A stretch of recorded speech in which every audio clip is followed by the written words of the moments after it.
Misfits and dope addicts are here. Yeah, like Merrill in Orem. Merrill? Yeah. Oh, yeah. It's a big name in Orem. Hello? Hang on. Hello? Hey, hello? Hi, there. Am I there? Mm-hmm. There. Hi. Merrill, was it? In Orem. In Orem. Yeah, Merrill's actually originally from Ogden, you know. Well, that might be a different Merrill. No, it's the same Merrill. I know what Merrill you're talking about. I don't know what you're... Originally from Ogden. That's where George and Olive, their parents, lived. I don't know what you're talking about. There's just some guy Ogden. named Merrill that texted in. Uh-huh. Okay. What's the city? Ogden. Orem. Oh, or Orem, I mean. Exactly. Orem. But it should be Ogden, but it's Orem. It's Orem. We don't want to mess that up. No.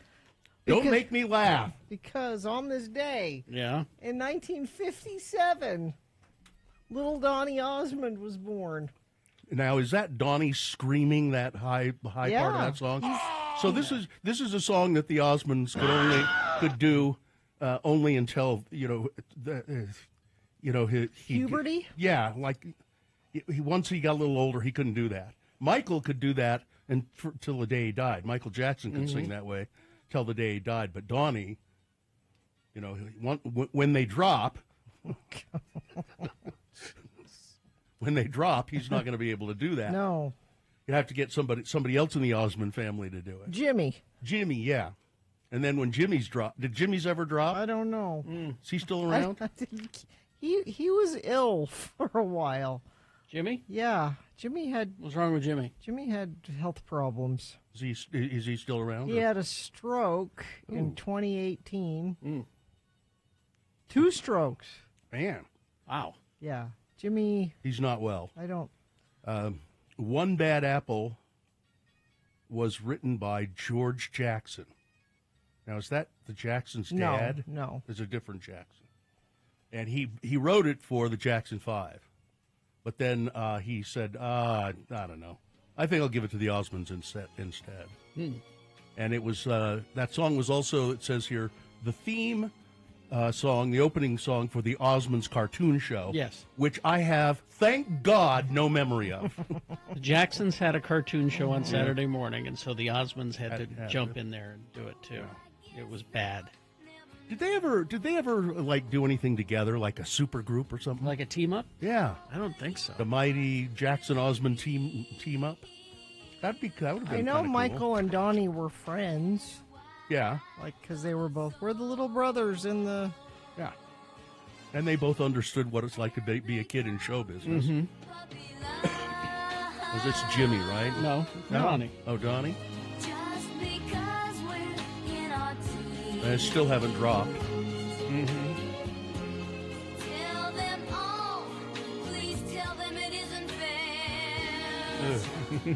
And Michael Jackson and Donnie Osmond, they Did they ever sing together? Do a team up? so I have them at the VMA Awards, Yeah. like giving out an award together. But that was it, huh? That was the I'm trying- extent of the team-up, huh? Trying to Now, see- did Donnie ever have a hit? Did he have a hit when his voice changed? Yes, he had a huge hit. Which one? Enormous hit. What is In it? fact, so much so that when they released it, they did not say who it was because they wanted people to like it before they said, you know who that was. What is the song? I'm waiting for Carrie to find it. Hang on. They really did. It's not fair that the two of you know and I don't. They released it, Yes. and people were like, "Wow, this is a good little pop song." Until they said who it was. This is like a live, funky version of it. I couldn't find a single version.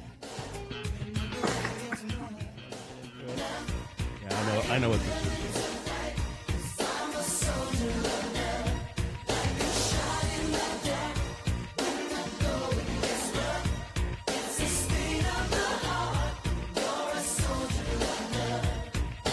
It was. It didn't take much to have a hit. It was a really big hit for him. Didn't take much, did it? Yeah, it entered the Billboard Hot 100. Originally announced on radio stations from a mystery singer. What year was that? 89. And so, what other songs of this ilk were popular in 1989? What other band? Like when was? You want me to tell you what the billboards were in 19? Sure. Yeah, I'm curious because to me that's a kind of just sort of a lukewarm song. Everybody's excited about it, but maybe there wasn't anything better. Let's see. I mean, it's okay. You know what I mean? But it's just kind of like. Okay, here's your top songs of 1989. All right. Every Rose Has Its Thorn. Okay. Poison. Yeah. Okay. My Prerogative, Bobby Brown. Okay. Straight Up, Paula Abdul. Oh boy. Mm-hmm. Eternal Flame, The Bangles. Oh, okay. She Drives Me Crazy, Fine Young Cannibals. All right. Like a Prayer, Madonna. Let's see. So there were some better songs than that. Mm-hmm. It wasn't totally a wasteland. If You Don't Know Me By Now, Simply Red. You may never know me. That's actually a really good song. So there were. Yeah. I'm just wondering if there was. There was good music in '89. And Soldier of Love somehow made it. Somehow made it in there. I don't know because it just didn't sound that good. You would to me. deny Donnie a hit? No. Bill? Let him have a hit. No, but his voice still is kind of high, isn't it? Like today? No, I mean in that song, Soldier of Love. It's not like adult Donnie. No, that's That's not, not it. I don't think that's Donnie. That is Donnie. It is? Yeah. What is it? It's Crazy Horses. Oh. No, he doesn't have a low voice. I had Donnie and Marie Barbie dolls. Mm-hmm. I watched the Donnie and Marie show religiously. Yeah. Why? You weren't a Mormon though. No. Didn't your Catholic mother ever come in and say, "Turn that off"? Donnie and Marie? No. This is the real version. This is better. Yeah.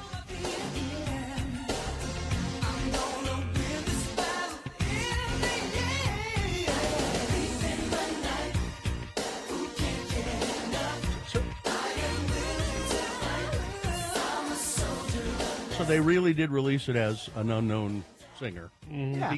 Did they think that if they released it with Donny Osmond's name on it, Yes. it would not be? No one would listen to it. It'd tank it.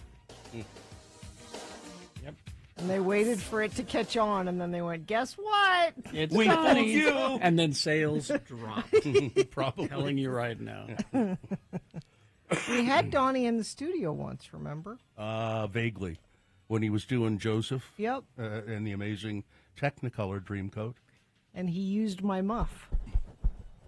Well, that's He lovely. He talked into my microphone. And as I recall, they had dropped by that time.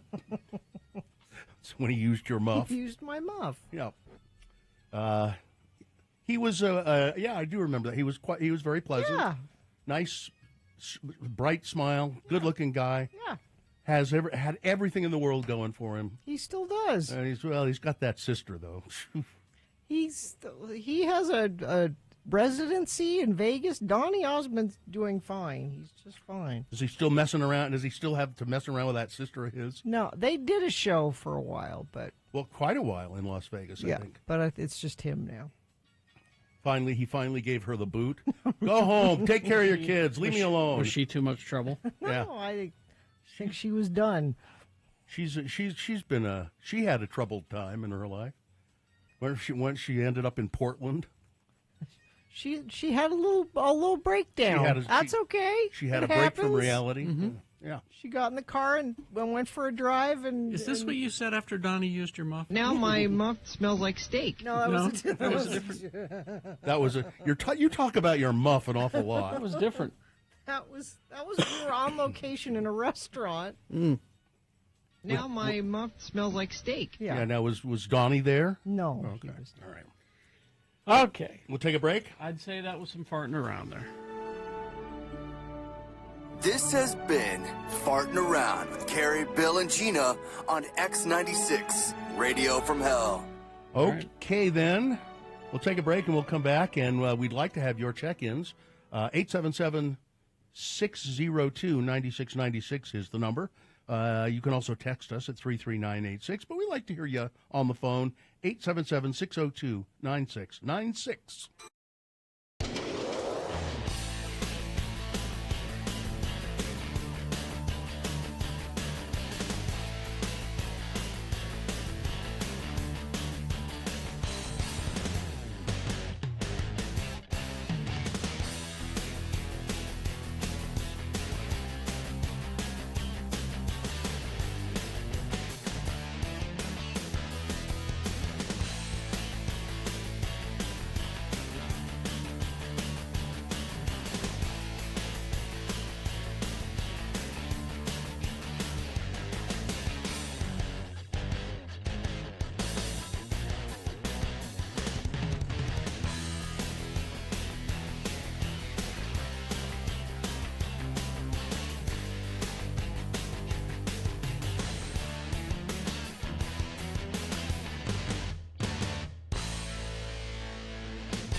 637-602-986. All right, 622. Let's get this over with. Indeed, let's do.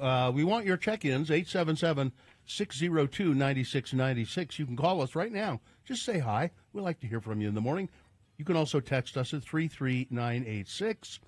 I believe we probably have a sponsor here, Gina. It's that time of year again. X96X Days of Xmas is here to help you get a head start on your holiday shopping. Listen every weekday to win different prizes every day, 9 a.m., 1 p.m., and 5 p.m., like gift cards to Lim Jewelers, Harmon's, Jed's Barbershop, Solution Loans, and more. Plus, enter to win our grand prize, including one of every daily prize at x96.com. Today's prize is a $100 gift card to Harmon's, so we'll be telling you how you can win that at 9 a.m.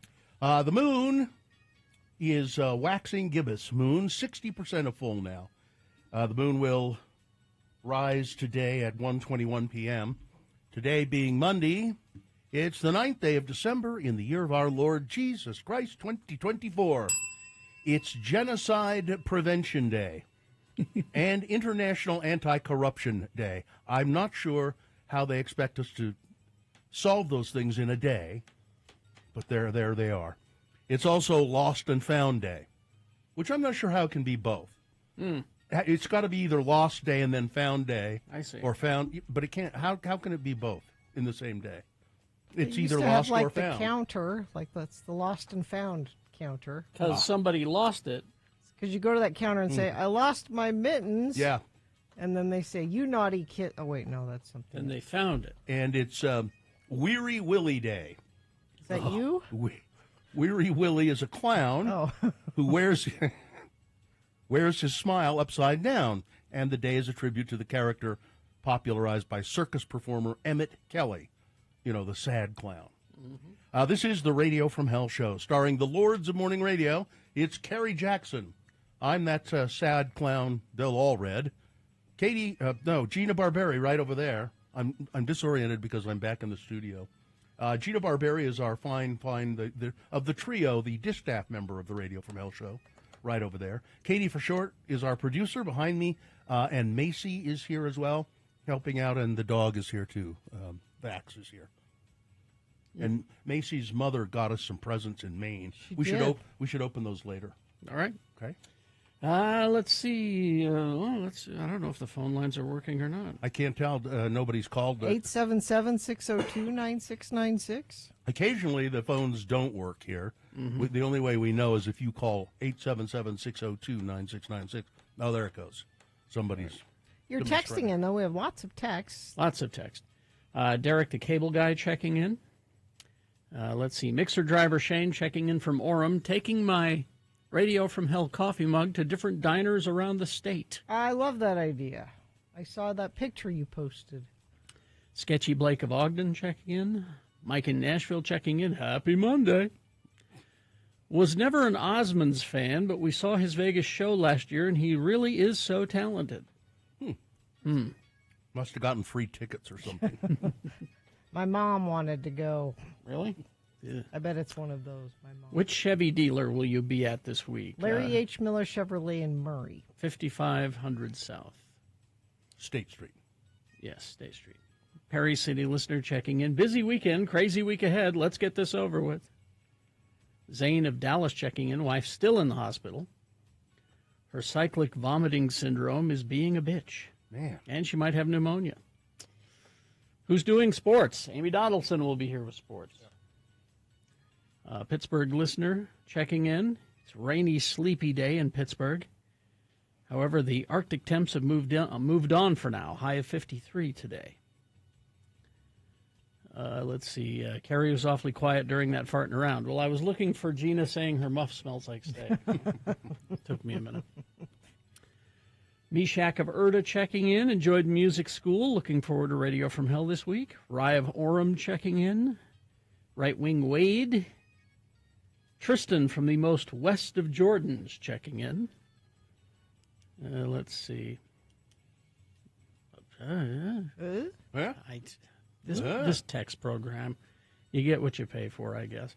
Johnny B checking in. Girlfriend and I are reluctantly back from lava, ready to start real life again. I want to thank the person in the chat room who says, I'm going to do my best to not commit genocide today. That would be a great help. Great. Work Thank on you that. so much. Mikkel from Reno here. Just moved into my new, very old 1900 home. Hope you all have a fabulous week. Metal Shop Mark checking in. Dawson from the lesser-known airport checking in. Luis of Harrisburg, PA checking in. Zoth checking in. Going to take a shot and a drink of beer. Yeah, my life is that wild. Slow down, Zoth. Good morning, my pretties. Saw Wicked. Excited to hear my favorite 3 Utahns. All right. Who Hey, are they? I guess us. Oh. Hey, Marie made Donnie more famous from their talk show. That's true. Hmm. Their talk show was very popular. It made Donnie more famous?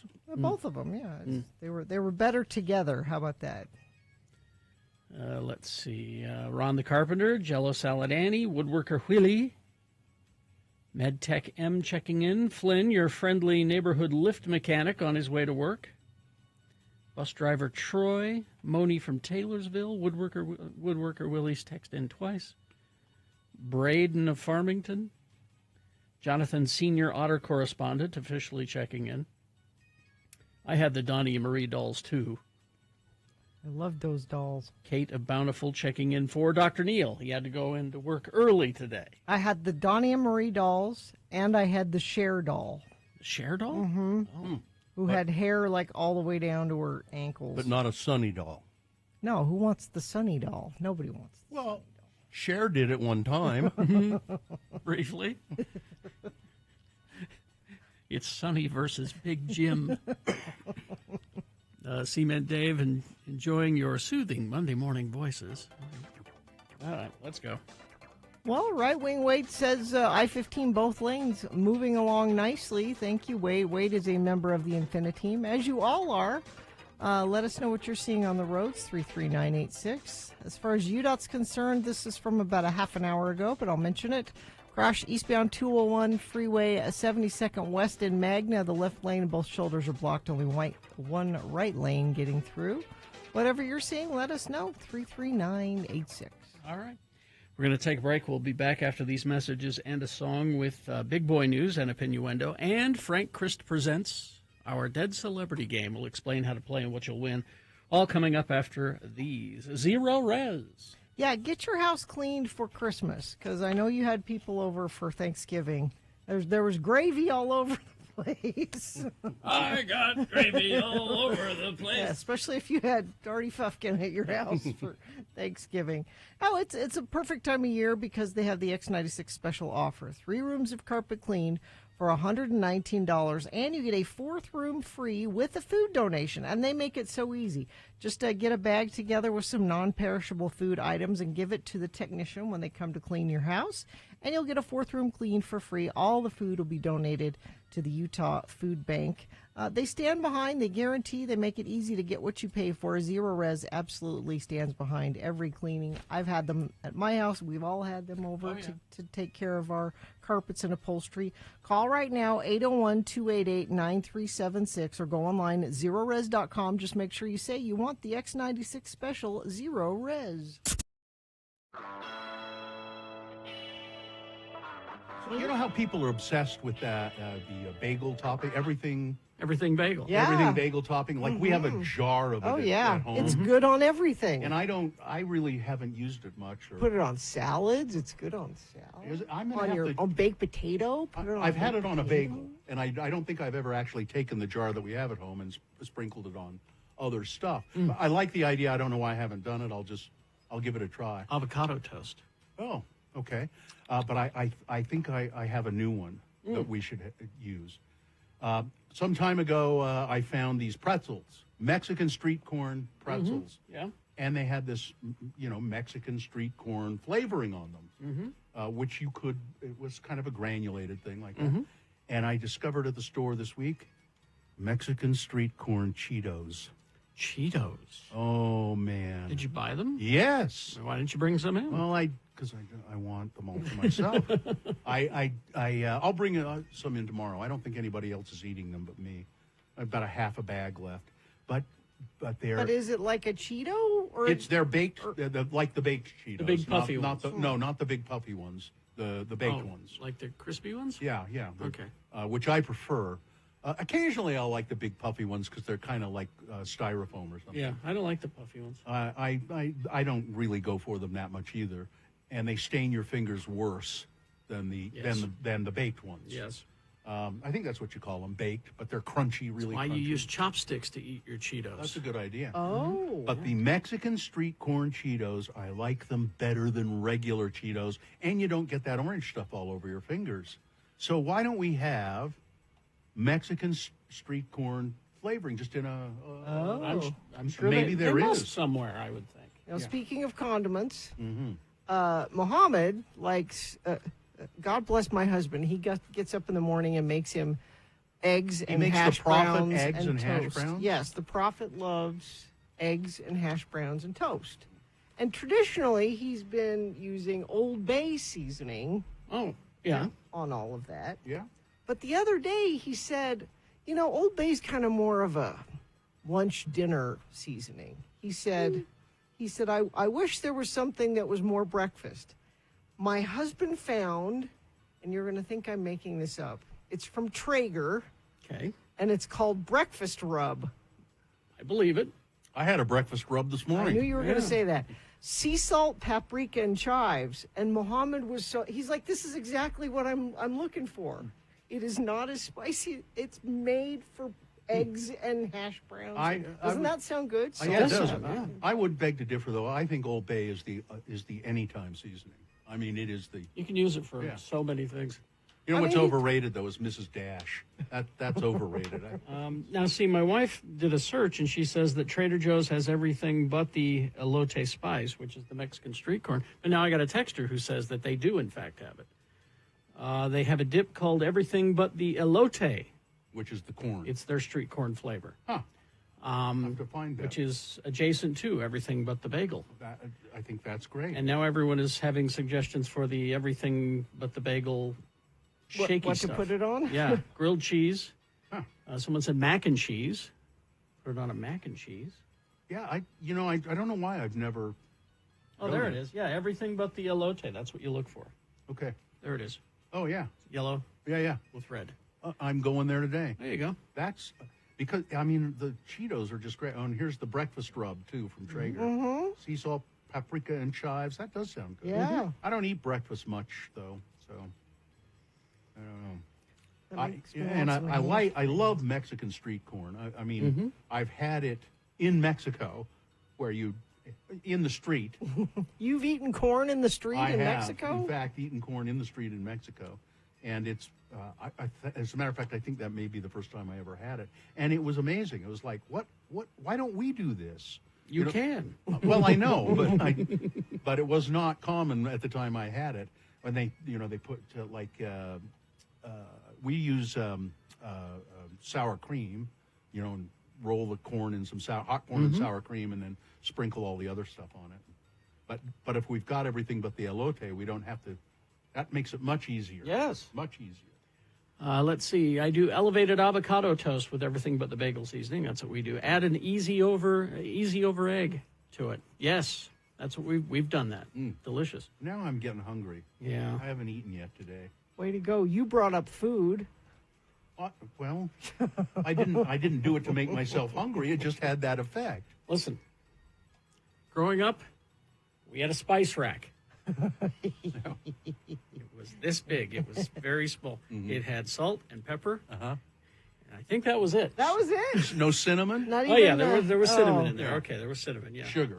No garlic powder? No, how about Lowry's? Did you Food have was that? bland. No. Food was bland in the Jackson household. Well, it was bland. This is what I'm learning from these food shows that I watch, these history of food shows, is that a lot of food was bland up until about the 1920s. When we started to get more immigrants, so we started to get more adventurous. Well, and the spice trade. Yeah.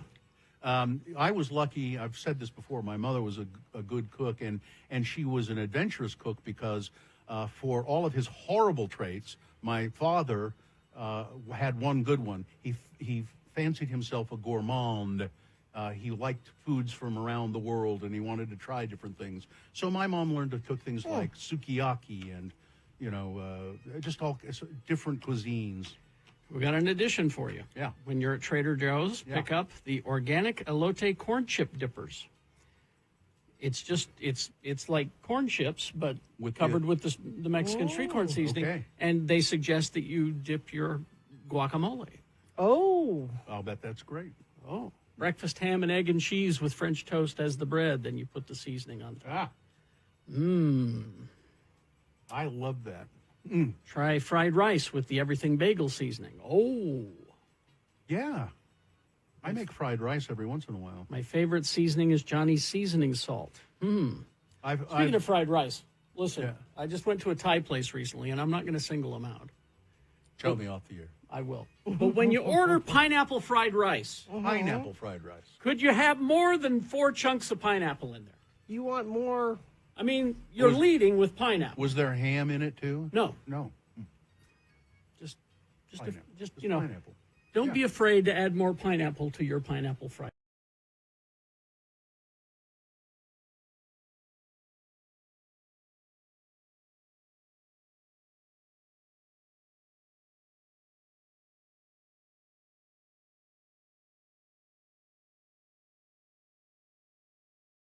You too, beautiful day, because On this day in the year 2000, U2 made their first ever appearance. Kind of surprising it took them this long to be on the NBC show Saturday Night Live, and that is a song that they did. Isn't that kind of surprising? It wasn't until then. I didn't know it was that late. All the 90s, all the 80s, never U2. Never U2. They were busy. I guess. They probably asked him. They said, "I'm sorry, we're busy." Can you do it this Saturday? No, we no. got a show this No, Saturday. not this Saturday. All right, we've got big boy news and innuendo now. Right after that, it's Frank Christ Presents. They're fine. They're just fine. It's our dead celebrity game. Going to give you a list of 4 celebrity names. 3 of those, they're fine. One of those celebrities is dead. Pick the dead one correctly, and you'll win what? Depending on your preferences, this is either the Rise Against show or the Papa Roach show. It's the Rise Again show. They're coming together live at the Maverick Center on April 3rd. So Rise Against Papa Roach tickets, 877-602-9696. All you got to do is call and play Frank Christ Presents. Notice I didn't even say win. Play the game, you'll get the tickets. 877-602-9696. Big Boy News now, brought to you by... Is your furnace going to last through the winter? We trust our friends at Larson HVAC and Plumbing. They're quick, convenient, and affordable. They fix what needs fixing. Visit larsonhvac.com/x96. Jay-Z, whose real name is Sean Carter. Did you know that? Yeah. His real name is Sean Carter. It's not Jay-Z. He's a star. He's an entrepreneur. He's worth lots and lots of money. He's now been accused in a lawsuit of raping a 13-year-old girl in the year 2000, along with Sean Combs. The anonymous accuser, identified only as Jane Doe, said the assault happened after she was driven to an MTV Video Music Awards after-party. The federal lawsuit was originally filed in October in the Southern District of New York, listing Combs as a defendant. It was refiled Sunday to include Jay-Z. Texas-based attorney Tony Busby, who filed the suit, did not comment. Carter called, that is Jay-Z, called the allegations idiotic in a lengthy statement Sunday and alleged that Busby was engaged in unprofessional behavior. These allegations are so heinous, Jay-Z wrote, in nature that I implore you, file a criminal complaint, not a civil one. He's making a good point there. Yeah. Like, if this isn't just about money, that's a horrible thing that you're saying happened. That's a crime. Yeah, that that's a should be a crime. criminal. He puts it this way. Whomever would commit such a crime against a minor should be locked away. Would you not agree? Yes. Carter said in the statement. These alleged victims would deserve real justice if that were the case. A spokesman for the U.S. Attorney's Office in the Southern District of New York declined to comment on whether the office is pursuing the case when shown NBC News report on the event, or on the lawsuit. Busby has filed several lawsuits in recent months. All have withheld their complainants' names, accusing Sean Combs of assault and rape. This is the first suit in which he has named another high-profile defendant. A woman who worked at a local Montessori school in South Jordan was arrested and charged last week with multiple counts of rape after she allegedly had sexual relations with multiple teenagers. Court documents say 44-year-old Jessica Dawn Tripto was known to attend parties at a home in South Jordan where she provided alcohol and illegal substances to the teenagers in attendance. One teenager said Tripto had intercourse and other sexual activity with him and other juvenile males. He said she would often flirt with the teens at the parties and then was bound to get drunk and sleep with one of them. The Dancing Moose Montessori School confirmed confirmed to Fox 13 that Tripto was a child success specialist at the Lehigh campus. Wow. The executive director pointed out that the school only enrolls children in preschool through second grade, and they said none of the victims were former students. School administrators said that they were told of Tripto's charges by child care licensing, and she was immediately placed on leave pending an investigation. And alcohol service, guess what? Alcohol service at the Sugar House Pub has been suspended. I'm surprised. Weren't there many different underage people? Yeah, on November 22nd, the Utah Department of Public Safety reported 186 minors under the age of 21 were given criminal citations after being discovered in the bar during an investigation that started after multiple DUI arrests were linked to the location. The DABS, which oversees alcohol licensing in the state, said it's now reviewing the report that was provided Thursday by the Department of Public Safety, along with minors being found inside the Sugar House Pub. Investigators also seized over 50 fake IDs. This swift action to cease operation at the Sugar House Pub is a direct result of the DABS statutory obligation and mission-oriented commitment to promote public safety, the department said in a statement. That's a sad story. Community members are asking the public to be on the lookout for a beloved bald eagle after it swallowed a fish hook at Ochre Lake. Ooh. The eagle was spotted by a Daybreak resident who had come to take video. He looked healthy. I got some awesome footage, said Mary Evans. When I started to edit, I zoomed in, and that's when I realized there was a problem. He had a fishing line attached to him. It's believed that the bird accidentally swallowed the fishing line when swooping down to eat fish that may have been caught on the line.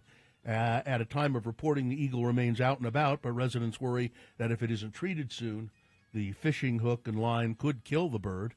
It's going to be an important thing to get the bird into a licensed facility, said Dalyn Marathaler, Director of Wildlife Rehabilitation of Northern Utah. We don't know how far that hook has gone down, and if you just try to yank it out, you don't know what you're doing. You're cutting the inside of his belly or his trachea. So if you happen to see an eagle looking weak, you're asked to contact local Wildlife Rehab Center or the Utah Division of Wildlife Resources. Well, he said it out loud. President-elect Donald Trump, in an interview that aired Sunday, he would act on his first day in office to pardon rioters involved in the January 6, 2021 Capitol attack. He said it out loud many times before. Well, he said it. This time it really has weight because he's going to be the president. Is what I'm pointing out. I'm going to be acting very quickly that first day, Trump said on Meet the Press with Kristen Welker. When asked if he planned to pardon his supporters who were charged in the attack aimed at overturning his 2020 election, Trump told Welker that there could be some exceptions to his pardons if the individuals had acted radical or crazy, while they were rioting. Well, yeah. What about injuring police officers? 140 police officers were injured. Yeah. Trump described the prosecutions of his supporters as inherently corrupt and didn't rule out pardoning the more than 900 defendants who have already pleaded guilty, including those accused of acting violently in the attack. I'm going to look at everything. We're going to look at individual cases. The comments, he's not. He's not going to look at individual cases. Trump's most detailed on the issue of pardons, since he defeated Kamala Harris, will likely add to already high expectations for broad action once Trump is sworn in. He continues to put out the public message closer and closer to what the J6 community is asking for, which is clemency for all of the January 6ers, said Suzanne Monk a longtime advocate for defendants charged in the rioters. Man. Joe Biden's talked yesterday about the collapse of the Syrian government under Bashar Assad, calling the moment a fundamental act of justice after more than 2 decades of oppression, after 13 years of civil war in Syria, more than half a century of brutal authoritarian rule by Bashar Assad and his father before him. I mean, Assad is the guy who used chemical weapons on his own people. This is what the kind of guy he is. We're not sure where he is, but there's word he's in Moscow. At long last, the Assad regime has fallen. But I'm telling you, the rebels who took over, they're not going to be such good guys either. They're not much better, yeah. They're not going to be such good guys. New York City Police Department, Gina, they've put out yet another photo of the person, what they're calling him, a person of interest. The smiling hot assassin? In the United Healthcare CEO killing. What do you make of all of this? He could be anywhere in the world by now. Oh, easily. Yeah. What? I'm sure he left New York that day. What's going on here? I mean, they say, so they found, do you have the backpack story? I heard it, yeah. They found his backpack? They found his backpack in Central Park. Mm-hmm. This is like a Law and Order episode. Yeah. Because these details are so weird. They found his backpack, what they think is his backpack, with the coat he was wearing at the time. And people are like, that's not him. He was wearing a different coat. As if people are only assigned one coat. You can't change coats. I said the same thing to so many people, and they look at me like I'm crazy. Yeah. So in the backpack, they found the coat he was wearing and Monopoly money. Filled with Monopoly money. Oh, that's money. right. I heard that. What is that? Count the amount of the Monopoly money. It might mean something. I'm sure it means something. Mm-hmm. Or there's like something written on it, or who knows. His nickname, Rebecca told me, his nickname, he's being referred to as the Adjuster. Oh. You know that the FBI and the police are in trouble because they're offering a $50,000 reward for this guy, and I'm thinking that most people these days will harbor him rather than turn him in. Pope Francis, there's a picture of him with a bruise on his face. Oh, I guess he's been getting into some little, things have been getting a little dicey, slugging it out with a couple of cardinals. And the world's oldest known wild bird is hatching a plan to continue her legacy. Wisdom, 74-year-old albatross, just laid her first egg in 4 years in Hawaii. The queen of the seabirds, they call her. This is the oldest known wild bird to lay an egg. What's her secret? I don't know. Oh, wait. It says it whiskey here. No, it says here. I have a whiskey every morning. No. She eats one fish every day and then swallows a worm. I have a Dr. Pepper with eggnog every day. One damn old bird with laying an egg. There you go. All right. Sports with Amy Donaldson coming up after these messages. So, weather, traffic. Let's see. So we were hoping for snow. Nah. Yeah. But a cold front still came in, which is sort of clearing the air out. We're looking for a positive here. There's about a 20% chance we could see some spotty, sprinkly kind of things. But mostly it's just a cold front that's hopefully clearing the air out a little bit. High today of 36, overnight lows in the 20s. The bad news is there's nothing really on the horizon. So whatever bit gets cleared out, it will quickly build back in. Yeah, I was looking at my weather service, and there's like no weather until the 22nd. No. That's as far as the app went. Yeah. Let's see. Traffic alert from Layton. Malfunctioning railroad crossing arms on Gentile. Arms are down. No train in sight. That comes to us from an Infiniteam member. Y'all are part of it. Just let me know what you're seeing on the roads at 33986. Business owners, do you owe $15,000 or more on employment taxes and don't know what to do? McClure & Stewart, your local trusted tax attorneys. Go to McClureandStewart.com today. What? Frank will be here. Frank Christ is good. I gotta leave. I gotta leave. Bye, Carrie. Oh, there he is. Oh, hello, everyone. It's nice of you to wait till Carrie leaves. Don't stand up. Don't stand over there in the corner like that, though. Well, I know he's terrified of me. He's had the cancer. He has every right to be Yes, terrified of that's you. true. Frank Christ has joined us here in the studio. Frank is, he's a Grim Reaper, and he specializes in reaping the souls of celebrities. Our precious celebrities. I'm sorry, our precious celebrities. And it's a job that Frank does not care No. for because, well, I love our precious celebrities. precious. We all want to be just like them. Isn't it precious celebrities? Precious, or just as long as the P word is used. All right. Frank joins us to play the game we call Frank Chris Presents. It's fine. They're just fine. He's given me a list of actors. 4 actors on this list. And 3 of them are... Just fine. They're just fine. But one of them is food for worms. And Frank has... it was so hard to take this one, too. This one was. I bet he put up a fuss. Oh. He. Oh, we know it's a he. Well, they're all he's. Oh, okay. No, yeah, they are. So here we go. We have a contestant. Alicia is here. Alicia, good morning. How are you? Good morning. I'm fine, just fine. Oh, thank you, Alicia. Alicia, if you can identify the celebrity that is food for worms here, the dead celebrity, you will win tickets to what? Tickets to see Papa Roach with Rise Against and Under Oath live at the Maverick Center on April 3rd. Or perhaps you'll go see Rise Against, well, featuring Papa Roach. Any way you would like to look at All that. right. You ready to go? So let's do it. All right. Let's see, because this is Weary Willie Day, having to do with clowns and circuses and all that, Frank has given me a list of actors in clown and circus movies. Here we go. Number 1, Christoph Waltz. He won 2 Academy Awards, 2 Golden Globes, 2 BAFTAs, 2 Screen Actors Guild Awards. The Supporting Actor Awards were for Inglourious Bastards and Django Unchained. He also starred in Carnage, The Zero Theorem, Big Eyes, and Downsizing. His circus movie, a romantic drama called Water for Elephants. Number 1, Christoph Waltz. Number 2, Patrick Fugit. He appeared in the films Almost Famous, White Oleander, Spun, Saved, and Wrist Cutters, a love story. He played a character who owns a monkey in We Bought a Zoo, and he was also in the Cinemax series Outcast. His circus movie, he played Irva Vaughn, the snake boy, in Cirque du Freak, the vampire's assistant. Number 2, Patrick Fugit.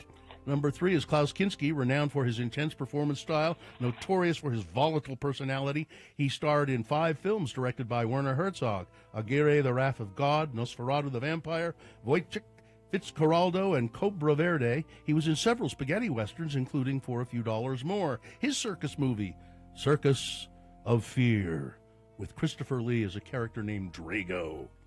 And that's Klaus Kinski. And finally on the list, Vincent Cassel, French actor who earned many European Film Awards. Some of the films in which he had English-speaking roles were Ocean's 12, Ocean's 13, Eastern Promises, and Black Swan. He had a lead role in The Specials. His circus movie, The Great Mystical Circus, about the love affair between an aristocrat and an acrobat. Number 4, Vincent Cassel. All right, which one of those actors is pushing up daisies? Let's take a guess and go with number 3. Klaus Kinski. That's correct. Died in 1991 at the age of 65. Oh, he was a difficult retrieval. He was crazy. He was crazy. He was scary. Was he, did he have his gun with him when you went Yes. to... Luckily, that doesn't... You can't be hurt, really. Well, congratulations, Alicia. You have won tickets to see Rise Against with Papa Roach. Oh, so excited. Thank you guys so much. You're so You're welcome. Hang on.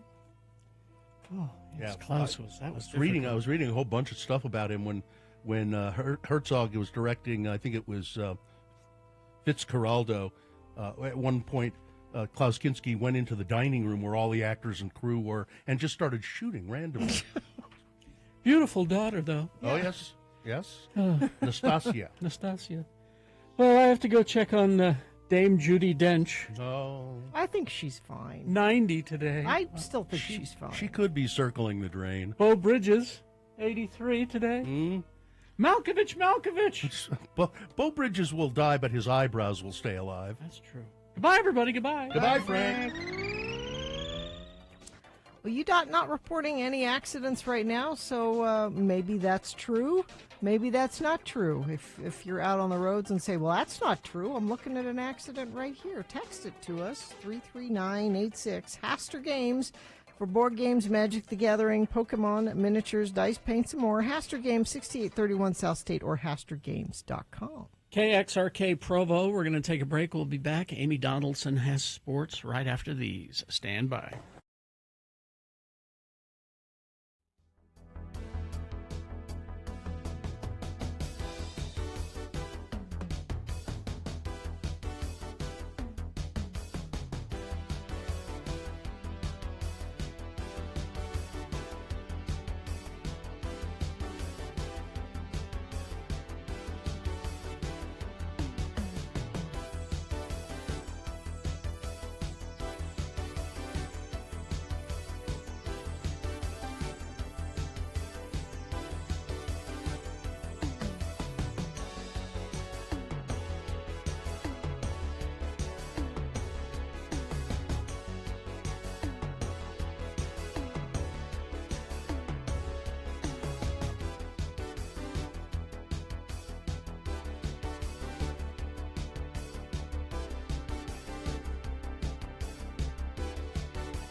X96. That was just weird.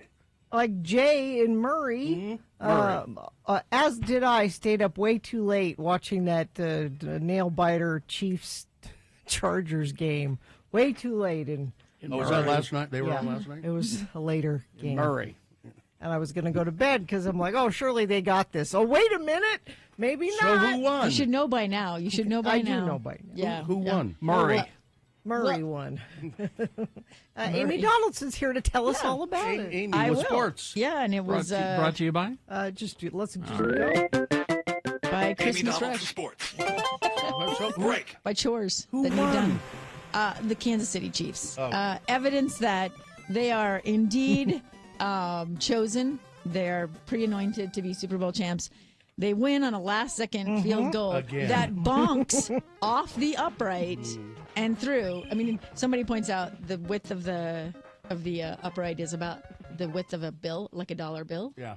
That's what the guy hits, and it's their backup kicker. Hits that, goes in. It couldn't have been closer. Just that's It was all. a tense game.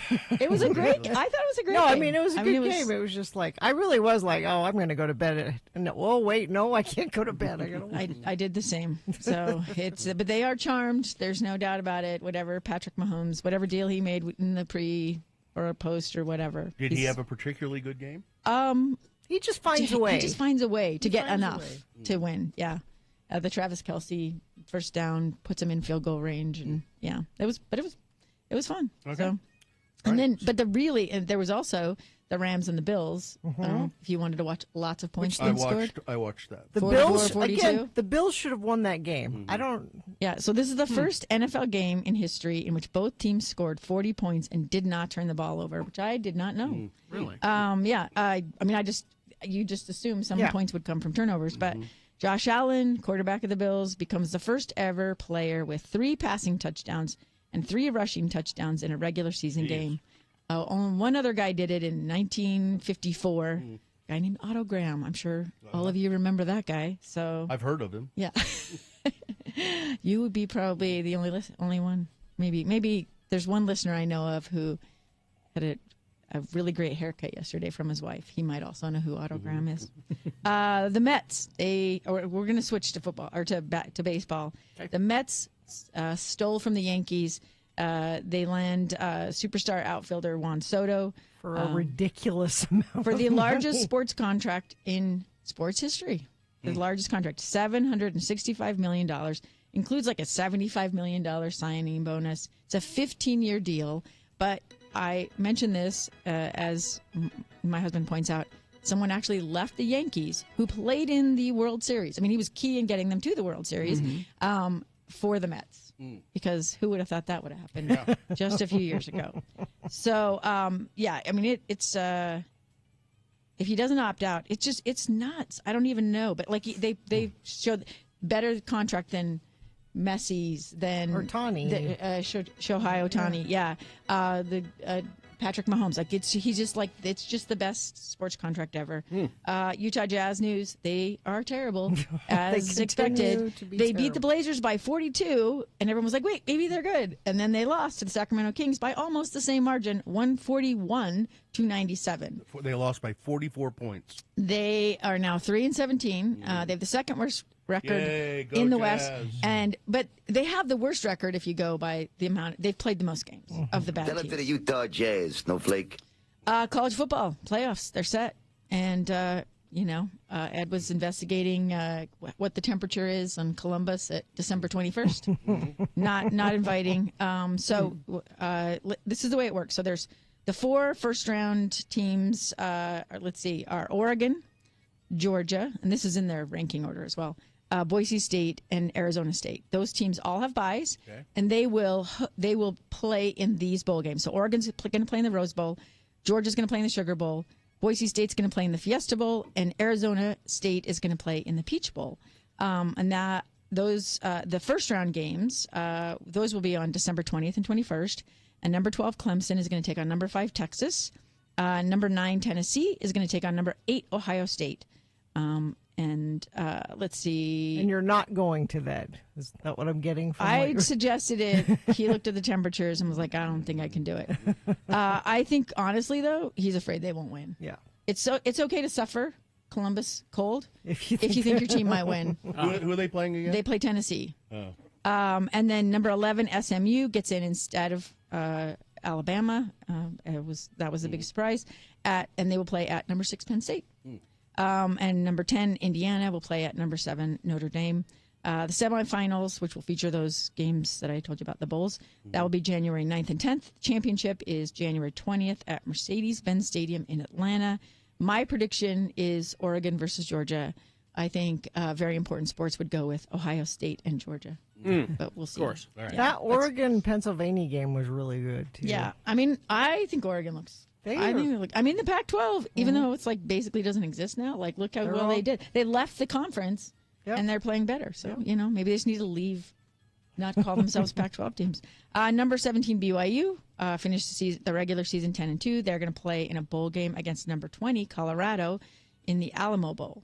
That will be on December 28th at 5:30. And Deion Sanders has said... Excuse me, Coach Prime. I'm sorry, Coach Prime has said all his superstars are going to... Because a lot of times when you get to the bowl game, if you're headed to the NFL, you're like, I don't want to risk an injury. I'm not going to play in the bowl. He's like, nope, they're all playing. And... I mean, that was the argument for a playoff, right? Like, nobody's going to want to play in bowl games anymore because they're just going to skip this meaningless game. And because there have been season and career-ending injuries in bowl games. So... But he's like, we don't opt out. So his son, Shadur Sanders, was the Big 12 Offensive Player of the Year. And they have Heisman Trophy contender Travis Hunter. He's probably going to wide get it. receiver. I think he will, especially if they beat BYU. I mean, don't they award it before that, though? I don't know. I think they do. I'll have to check. But anyway, Colorado finished the regular season 9-3. And both of them could have been in the Big 12 playoff were it not for tiebreakers and... so can you explain something to me about? This story says Utah quarterback Isaac Wilson intends to enter the transfer portal after just one season with the Utes. He could still decide to return to Utah, but he made his announcement to thank coaches and teammates. Soon after walking on campus, he was thrust into the starting role after Cam Rising was injured. Utah went 2-5. He was not very good. He threw 10 touchdowns along with 11 interceptions. Yeah. So what? And also Brandon Rose has entered their other quarterback. Why? So what does that mean, though? He's entered the transfer portal. They're looking for another school. It means that he's gone in. He's put himself on the market. It's basically like you saying, "Hey, I'm not actually getting divorced yet, but I'm putting myself out there, and if you'd like me, I might choose you. I might choose to go back to my wife." Would anybody choose him? Yes. Someone will. He will get interest. Yeah. He will get offers, as will Brandon Rose. The question is, like, Utah basically has to recruit them back now. So it used to be, and people hate this, but let me just say that contracts, or I mean, not contracts, they are contracts, but they are, college athletes really were on a year-to-year contract. And if the team didn't want them, they could cut them, as Coach Prime did when he went to Colorado and cut like 50 players. And brought a bunch of his own people. And gave them scholarships. So basically, this just evens the playing field. They put themselves in the portal, allows them to talk to other coaches, allows them to be re-recruited, and see what is out there for them. And if they don't find a better situation, they can always come back if Utah wants them back. So basically, Utah has to now recruit their kids over again. And people hate it, but I think it just evens the playing field. And Kyle Whittingham announced that he will be back for a 21st season. And Kalani Sitake at BYU signed a, quote, long-term extension. As they should have offered him that. Yeah, nobody knows what that means, though. I hate that we just can't know, like, it's 10 years or whatever. Yeah. But, yeah, so those are the... Utah women's basketball doing very well under their new head coach, Gavin Peterson. They beat the Princeton Tigers 79-76 yesterday. They're 9-2 on the season. You get the chance to go watch them play. Highly recommend. They play at Washington on Saturday the 14th. Utah men haven't played since November 22nd, but they play the same day against Radford. I have no idea what Radford is. BYU, they lost to Providence 83-64. They're now 6-2 on the season. They play next at Fresno State, or actually they host Fresno State. And the BYU women, 7-2, beat UTEP. They play Utah Valley tomorrow. All right. Amy Donaldson, thank you very much.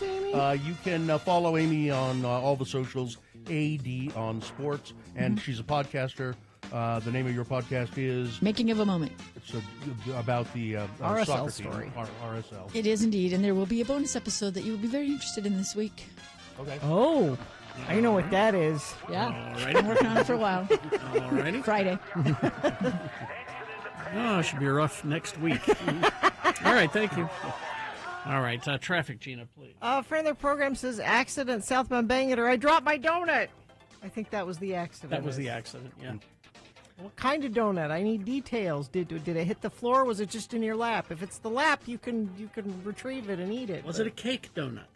We need more Was information. it an apple cider donut? We need, you got to text us 33986. Let us know. Yes. That's traffic. All right, we got boners coming up here, the candidates you'll be voting for. Boner candidate number 1, insurance will not cover the Jesus. Boner candidate number 2, Danny was a bad boy, so they spanked him good.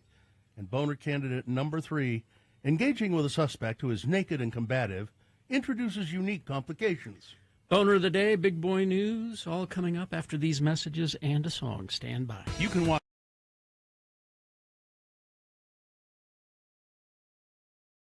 Well, because our phone system is all screwed up, normally we would be doing probably some Hello, Yeah, What, or an X-Poll or something. But we found all of these dusty old CDs that have recordings of things we used to do on the Radio from Hell show. Mm-hmm. And what have we got now? Well, Carrie had me pick, and I picked up a CD that has a bunch of X96 files on it. So this is like the X-Files. So, but it's a parody it's of a the parody of the X-Files. I see. The X-Files was a TV show a long time ago. And this one just said it was Barbie. Barbie's top of mind right now. I have zero memory of this. Yeah, I don't know if this is a good one or not. I'm just going on Barbie. It could be terrible. It could be offensive. It could be. I know it'll be too long. Yeah. And it took way too much work to do at the time. Exactly. Okay. And people think we need to vote on these, but no, we're just going to go through them. What do you mean vote on them? Like which one we wanted? Or, yeah. Anyway, so let me. Why don't you stroll over to the other side of the studio? And The start CD that up. player's all the way over there. Someday somebody will invent some technology that, A button. remote start. A button of some kind. There are things which our government would prefer you not to know. Cattle mutilations, alien abduction, satanic summoning, cheap gasoline, and the actual whereabouts of Elvis may seem like subjects more suited to the tabloid headlines than the daily routine of FBI agents, but this is not the case. The truth is out there, and I, Special Agent Fox Moldy, with the help of my skeptical partner, Agent Dana Sculler, MD, will find it, whether the fat cats in Washington want us to or not. What you're about to hear are the actual fictitious accounts of the X96 files. Okay, now you've taken me to a lot of places to investigate the paranormal, Moldy, but a toy store? Are you nuts? Nuts? Is that one of your medical, psychological, technical terms? What could you possibly investigate in a toy store? Oh, just voodoo. Voodoo? You mean the black magic of the Caribbean, best known with the use of dolls to control the minds and bodies of others? Yes. Here, on aisle 6 of the local Toys R Us. Look around you, Dana. What do you see? I see pink. Lots of pink. You know, it is the Barbie aisle. I see dolls.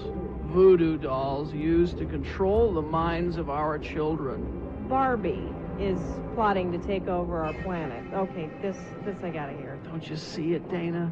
By coaxing our youth into believing that this Barbie creature is a role model, the evil voodoo priests running the toy industry are able to control the women of our society. And exactly what form of destruction will these toy industry voodoo priests use to control society?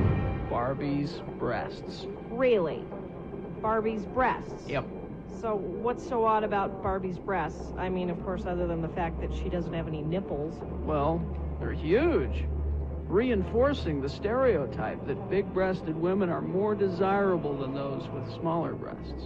So, Einstein, you've made the startling revelation that men are running the toy industry. Not just men, Dana.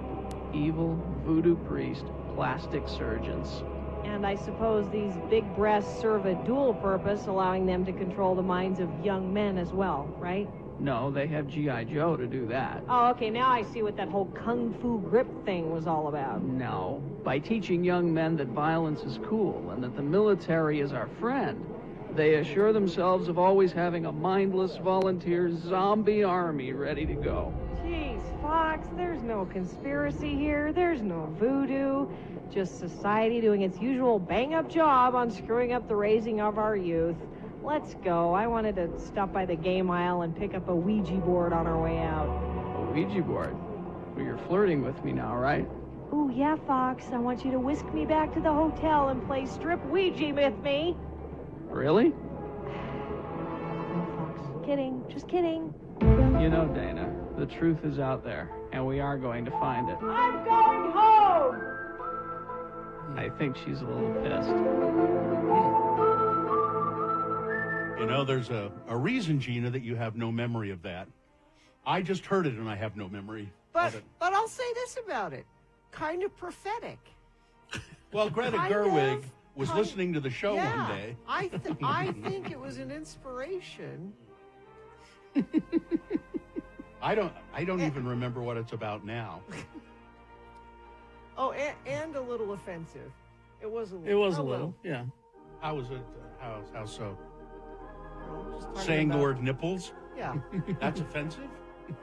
Just talking about Barbie's boobs. Is, Well, that's the point. Was the whole point of the sketch? yeah. I mean, Oh, well. You know, I'm just hoping the phones get fixed. back then we weren't the first to talk about Barbie's boobs. and I didn't realize my voice had changed so much over the years. That's all those cigarettes. We slightly altered it. Just a okay. Yeah. Just a little bit. Just a little. Yeah. Yeah, I don't remember that sketch at all. All you people who say, "Oh, yeah, I remember the show used to be this and used to be that." That's what it was. All right, I'm sorry. It used to suck. All right. I mean, some of the ones we played when Gina was gone, I thought were pretty funny. That was just kind of like That one. Well, yeah. Okay. the other the Space Elders we played with Qui-Gon and Jinn. That was pretty good. I think if the phones continue to be broken, we'll explore some more stuff. Maybe there are gems there. Well, I just hope that people start a letter writing campaign to get the phones fixed. Is this why we're doing it? Yeah. Please stop. Please stop. Make them stop playing those bits. Them stop. They're Please. terrible. I wish we could find the scripts and we would just redo them. Oh, No, because it's not just the scripts. It's all Carrie's work with the sound effects and the music and the I'd make him do it again. and the Foley stuff. and see, that one was easy. There was none of that in there. All I had to do was some store sound effects and keep the music. But flowing. it still took you time. But yeah. Well, we spend a lot of time writing these, and there's a lot of behind the scenes stuff that you don't know, Gina, because you're out of here at 10:05. How would I know? I'm not here.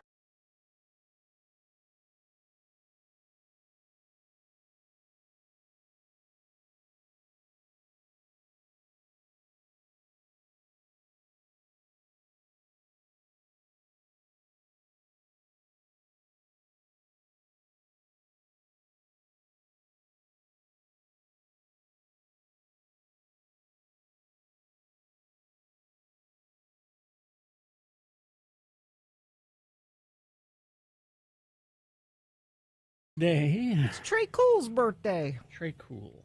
Happy birthday. 7:23, time now for Boner of the Day. We're going to present to you 3 news stories. These stories are examples of bad, stupid, or funny human behavior, and you will decide with your vote of these 3 candidates which one is the worst. Which one should be Boner of the Day for today, December 9, 2024. Boner is an old term meaning mistake. We'll give you 2 candidates now, a third after the news. Once you've heard all 3, you'll vote. One of you lucky random Boner voters will receive. Can't buy it. Got to win it. A Radio from Hell Boner t-shirt. Boner candidate number 1, insurance will not cover the Jesus. On November 4th, a statue of Jesus Christ at Levitt's Mortuary and Alto Rest Memorial Park was spray painted. Destroying someone's property is absolutely not the way to spread a message of support for any party, and it only just causes further division, said attorney Matthew Shifkin. The statue's insurance will not cover the restoration fees because it was on public display when the damage happened. What does it have to do with a political party? I don't know. And I also don't understand why. So the statue is insured, but they won't cover it because it was on display. Well, it's a statue. That's what they do. Fox News spoke with the attorney who represents EGMM Trust, who owns the sculpture. This piece of art was commissioned by the Church of Jesus Christ of Latter-day Saints to display, said Shifkin, to be donated to the cemetery in Ogden. That's a donation for use and enjoyment of the public. And you cannot, put a price on public use, Shifkin said, especially in a cemetery setting, where this is really a special place. But because it's displayed publicly, insurance doesn't cover it. The artist, D.J. Bowden, can restore it. It'd cost $40,000 to restore. But because the statue was on public display when it was spray painted, insurance is not covering the expense to restore the artwork. Why? Why is that? Always had a very robust insurance on the statue because, well, it's £1,000. Well, what's the point? If insurance doesn't cover that, what does it cover? I know. Yeah. Why do I have insurance? Shifkin says the trust purpose is to preserve this, and so the number one purpose of the trust has been violated by this criminal act because that's the only thing the trust does. It contains ownership for preservation and public display. Ogden police confirmed there's an active police investigation going on, and they don't know. And I don't know how Shifkin is drawing some kind of conclusion that this was a political... blue spray paint, does that mean anything? I don't know. I don't think it means anything. But the issue for me here is insurance will not cover the Jesus. I don't understand that in the slightest. Nope. Here's boner candidate number 2. Danny was a bad boy, so they spanked him good. When Utah Senate President Stuart Adams made committee assignments for January's upcoming legislative session, there was one notable change. Senator Daniel Thatcher, who has a track record of bucking Adams on several key votes. He's a nice guy. Lost his leadership to the Government Operations Committee he has chaired for 6 years. Instead, that panel will vet a slew of important election reform bills and ballot initiative revisions next year. It'll be led by Senator Ron Winterton of Roosevelt, who oversaw the committee when Thatcher was recovering from the effects of a stroke. Thatcher was also removed from the Senate Judiciary, Law Enforcement, and Criminal Justice Committee, where he has served for 14 years, and reassigned to the Health and Human Services Committee. In addition, the West Valley City Republican will have to move into a new office, away from his private corridor where the other Republican senators' offices are.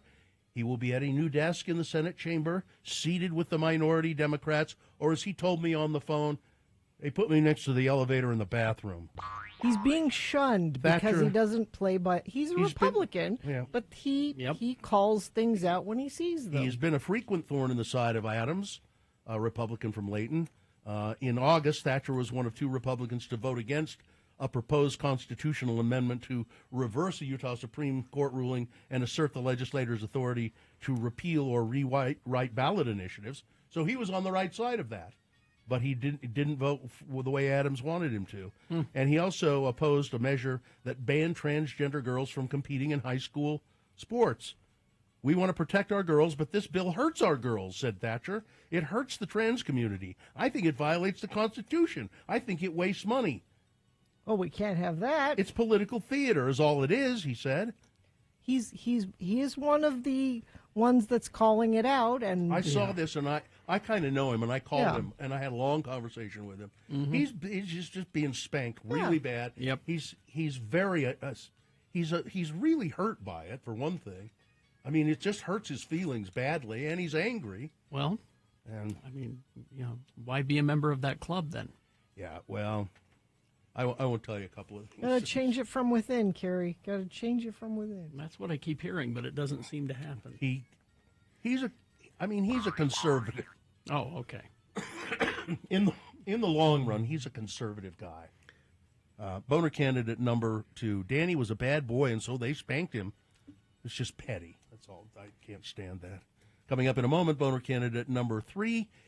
Engaging with the suspect who is naked and combative introduces unique complications. All right. Boner candidate number 3 coming up after this. Big Boy News and Opinnuendo brought to you by. Coming soon, don't miss the return of Lights, Camera, Brunch, our annual film-themed Not Safe for Work podcast with brunch, beers, and more, Sunday, January 26th at Squatters. Space is limited. Buy your tickets now at saltlakebrewingcompany.com/squatters. I love this story from Flaming Lips frontman Wayne Coyne. He's revealed that he once shared a joint with Paul McCartney. He's discussed his memory of this surreal interaction in a new interview with The Guardian after being questioned about whether he had any cringeworthy encounters with a celebrity. Well, the first time we met Paul McCartney, he wasn't there to meet us. He was at one of these festivals, and he came through in the backstage area. He came in with his wife, Linda, and I just kind of followed him up on stage. He thought I was part of his entourage. Huh. Apparently, he didn't mind that I was there.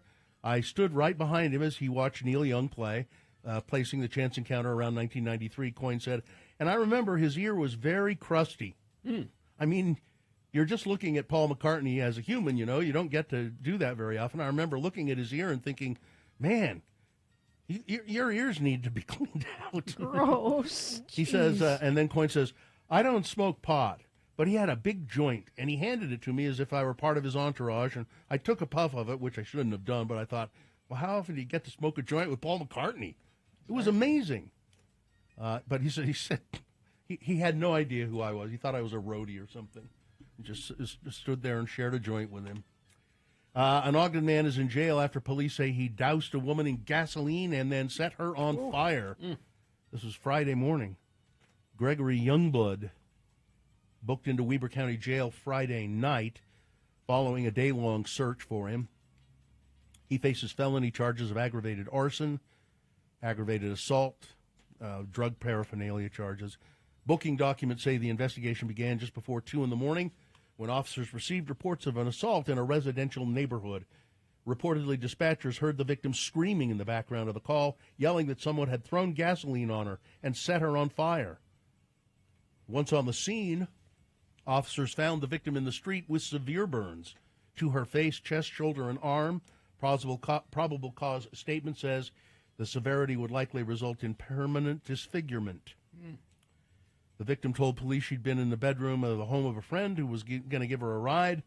The same friend also agreed to give a ride to Mr. Youngblood, with the victim voicing her displeasure at that. The two had allegedly been arguing on and off for several days. It was then that Youngblood entered the room, threw gasoline on the victim, and then it lit it. Witnesses told police he proceeded to throw the victim on the floor, straddling her and strangling her with both hands, and then fled out the back door. And they found him, though, and locked him up. Good. So a friend of the program, Tara Lipsinki, Utah drag queen Tara Lipsinki, would rather be planning a celebration for the first anniversary of the nonprofit she started and the opening of its Provo bookstore and community center, Mosaics. Instead, Tara is asking for the community to help save the venue. If Mosaics disappears, it would leave a politically and religiously conservative part of Utah with even fewer safe gathering spaces for LGBTQ plus Utahns than it already has. Utah County is home to Youth Resource Center in Circle Provo and other resource organizations like the Out Foundation and PFLAG and Queer Meals, some other resources, but there are a few places specifically built to welcome LGBTQ plus Utahns. The nonprofit that Tara Lipsinki started, United Drag Alliance, received its official status as a charity in January. Her vision was to find a place that could be a bookstore, a gathering spot, and an office for the nonprofit during the day, but they're having trouble, financial trouble. So looking for some way out of this. If there's any way you can help, contact Tara at the Mosaics Center in Provo. Salt Lake City's 10 tallest buildings feature a new tower at number 1. It's the Astra Tower, 89 East, 2nd South. It is now the tallest building in Salt Lake. It's a residential It's where the In-N-Out Burger used to be. Not In-N-Out. Eat a Burger. Eat a Burger. Oh. It's where Eat a Burger used There. to be. Yeah. Okay. That place. It is the tallest. Second tallest is the Wells Fargo Center. Okay. Then the church office building. Then 99 State at City Creek. The fifth tallest is 111 South Main. And 6 is 99 West on South Temple. I don't see the Broadway. No. I don't see the Broadway Tower. No, I think we're only 12 floors. Key Bank, One Utah Center, and the Worthington Residences and Beneficial Group Tower on South. No, we're not there. Donald Trump's pick for Surgeon General accidentally shot and killed her father. Well, it was a gun accident when she was 13 years old, a tragedy which inspired her to pursue a career in medicine, but which she only partially revealed to the public, according to a new report. Jeanette Newswait, I'm not sure how you say it, was searching for a pair of scissors that were in a tackle box on a shelf above the bed where her father slept in Umatilla, Florida. This was back in 1990. They were looking for the scissors. She accidentally knocked it over, and a .380 caliber handgun fell out of the container and discharged, striking her sleeping dad in the head. Whoa. I saw blood on my father's ear. I said, it was an accident. It would be horrible. I was 13 years old, and I helplessly watched my father die from an accident. I couldn't save his life. That was the start of my personal journey to become a physician, she said. Let's see what else we have here. How much time do we have? A minute. It's been more than 48 hours since insurance CEO Brian Thompson was shot dead in Midtown Manhattan. These are really unanswered questions. Why did the suspected killer arrive in New York 10 days earlier than the day he shot? Well, he wanted to take in a show. And where exactly did he come from? Oh, People don't know. He got there early so he could, case the guy's movements. And you would think. Where did he come from? They're not sure. The bus originated in Atlanta, but could have, as Gina pointed out last week, could have gotten on anywhere. Yeah. Why did he stay at a hostel? Maybe it's untraceable. Didn't have much money. I don't know. Yeah. Why use a World War II era gun? How did he know about Thompson's whereabouts? That is the odd part. So they knew it was public knowledge that they were having this conference there. Yeah. Mm-hmm. But the fact that he was waiting at the right time by the right door. You do your reconnaissance. Mm-hmm. Now here's the question I had: was he a hired hitman? I asked that question last week. Some believe that he might be. Those who believe he isn't point to the mistakes he made, showing his face at the hostel, taking a mobile phone with him, and the nature of the assassination itself. Mm-hmm. But some people still say it could be that he was hired. And where could he be now? Anywhere. Nobody knows. Anywhere. It could be anywhere in the world. All right. Just amazing. Weather, traffic. Well, it's 28 right now, high of 36 expected today. There's a tiny chance of some precipitation. The bigger news is this cold front is coming in and hopefully blowing out some of the bad air. Might not get a lot of storm out of it, but enough to move the air around and be able to breathe maybe for a day or two before it starts building back in again, because there is not another storm on the horizon. We really need a blowout. Yes, we need a blowout.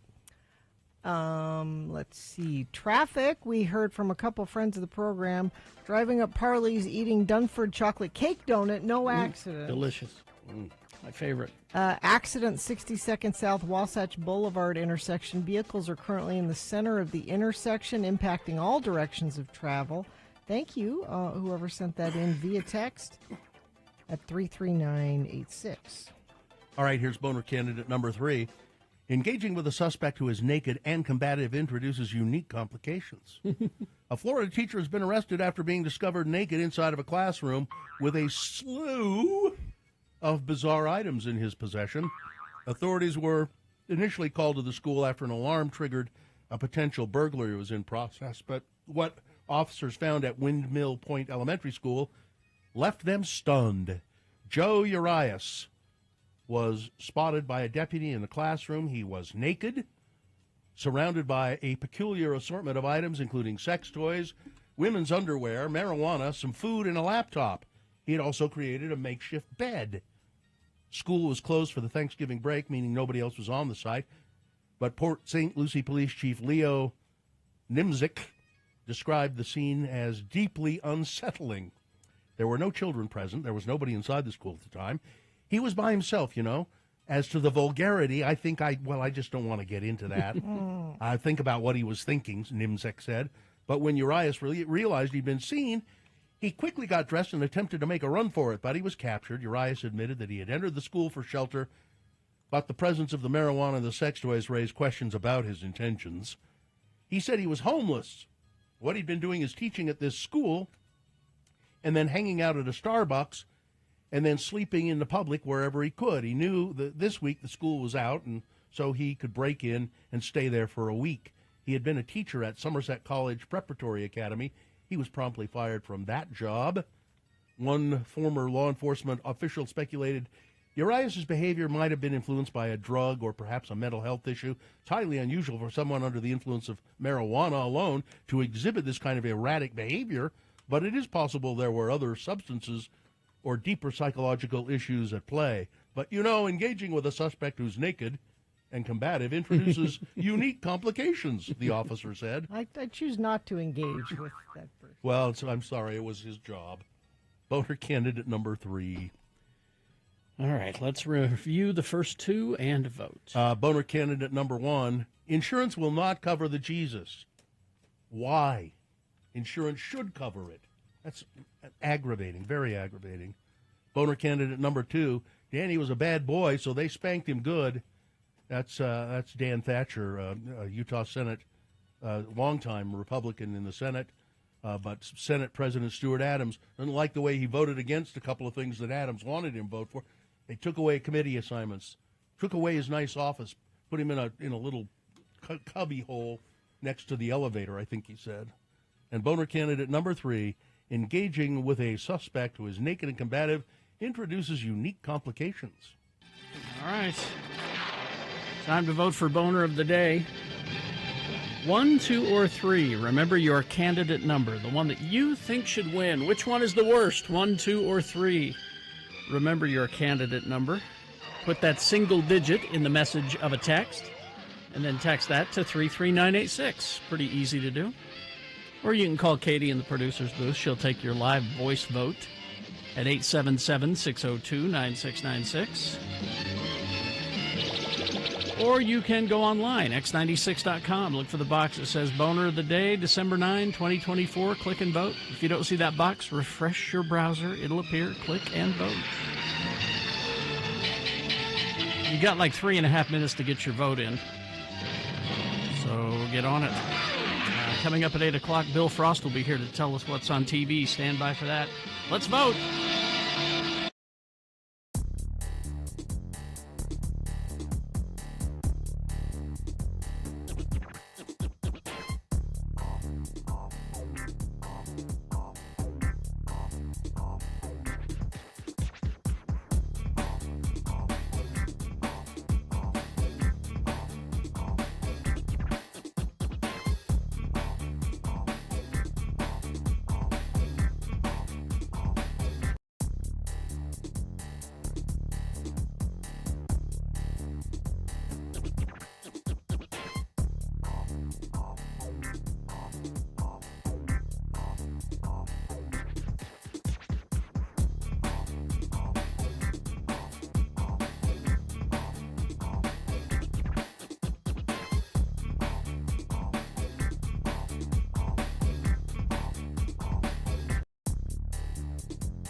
33986. All right, 747. Let's award boner of the day. And the boner of the day is brought to you in part, only in part, by some lasagna and a salad.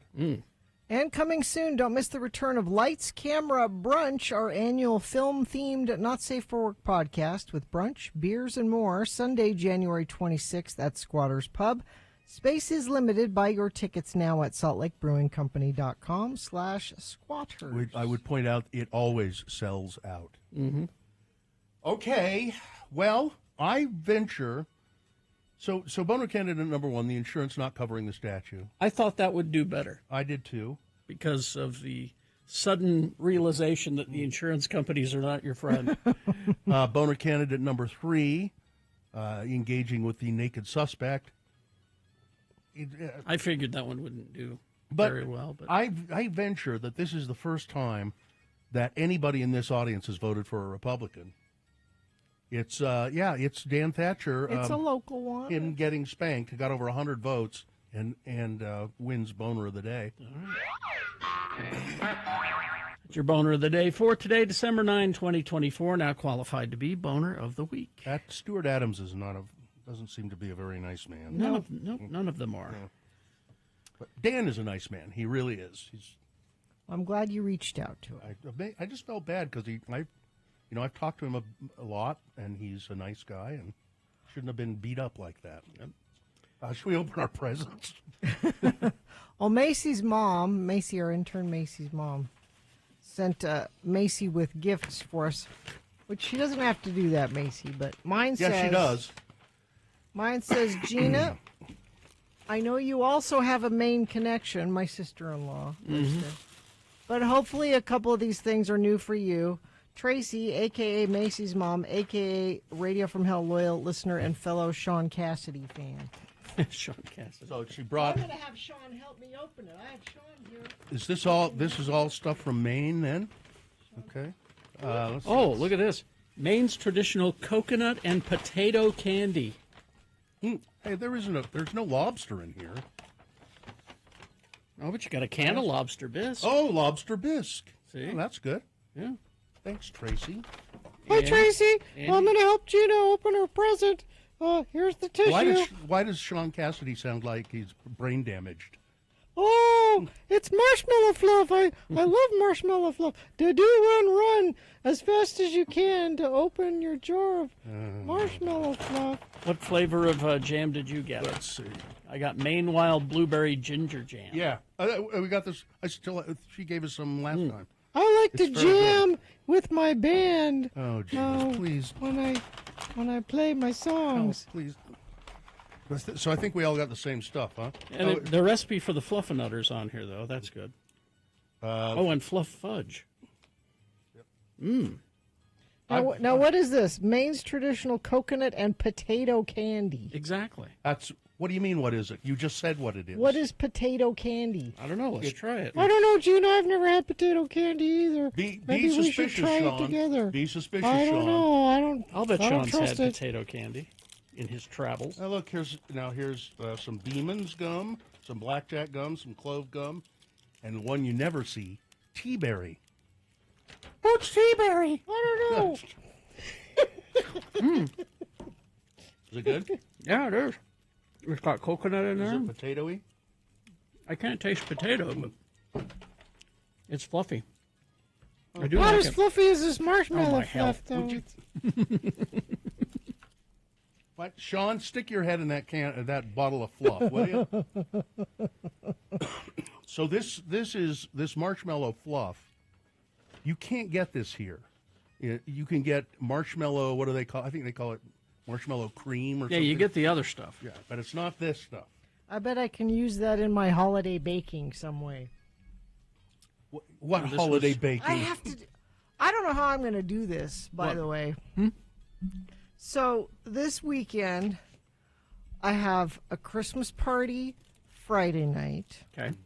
I have a Christmas party Saturday night.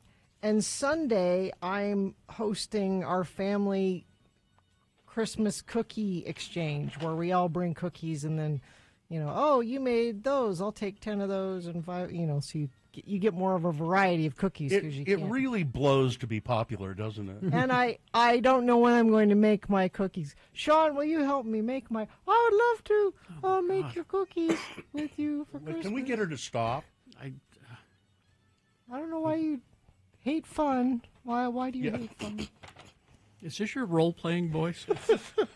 It's the same voice I use is it for the voice my... in your head? I'm just wondering if this is the voice in your head when you role-play with your husband. We don't do that.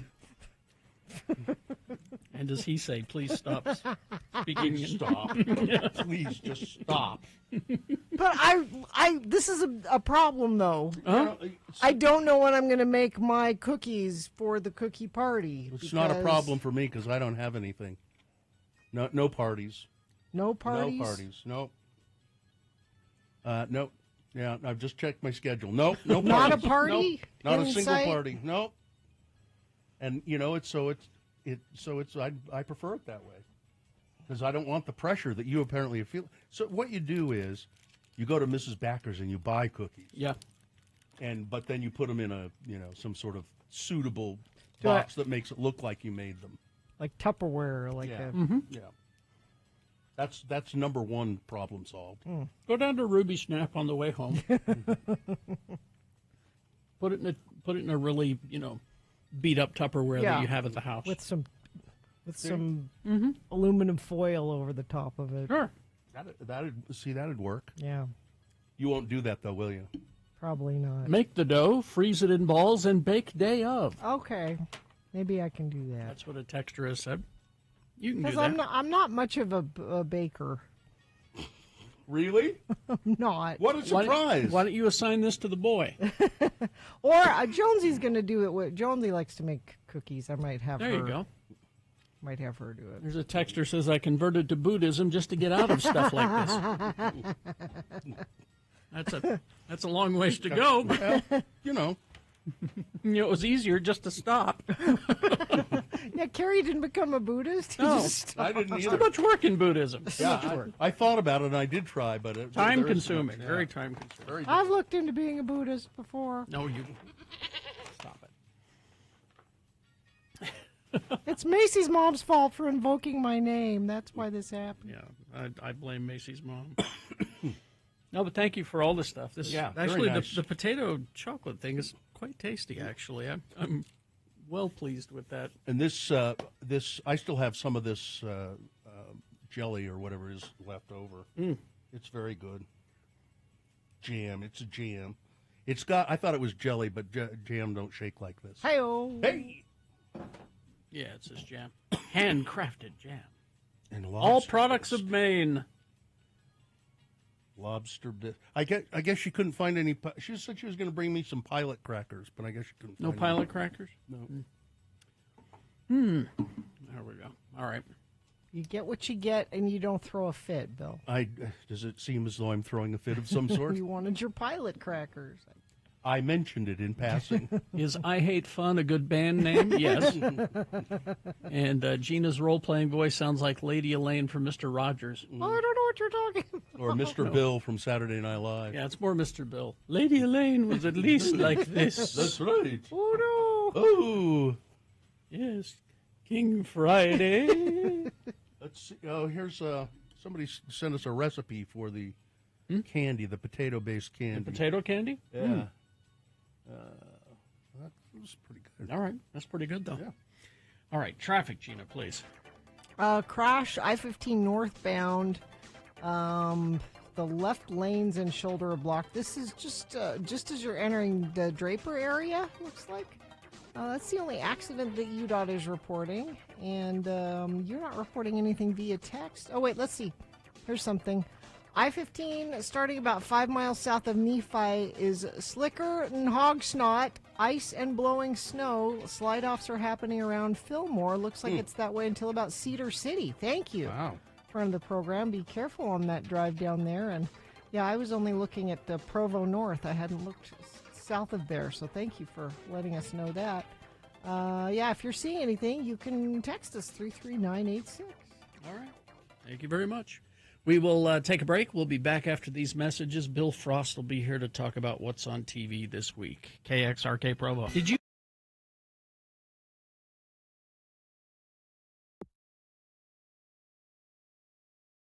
couple of animal things that I mentioned that briefly, that sugar glider. Mm-hmm. If you go to @RFHBill and on Twitter, there's a little video there. And I don't remember where I think I stumbled across it on Twitter. But sugar gliders are little tiny. They look like sort of like squirrels. Monkeys. Yeah, kind of monkeys. They have opposable thumbs, and they're very small. Also, they're like people. They're very small, and they call them sugar gliders because A, they love sugar, and B, they can glide through the air. They jump off of things and they spread out they have this kind of flaps between their legs, and like a flying squirrel. But this sugar glider is so cute because he's up on a little a stick, and there's a human down below whose hand is you can just see the human holding out a hand. Mm-hmm. And the sugar glider moves along the poles, spots the hand. It's obviously something that they've trained him to do.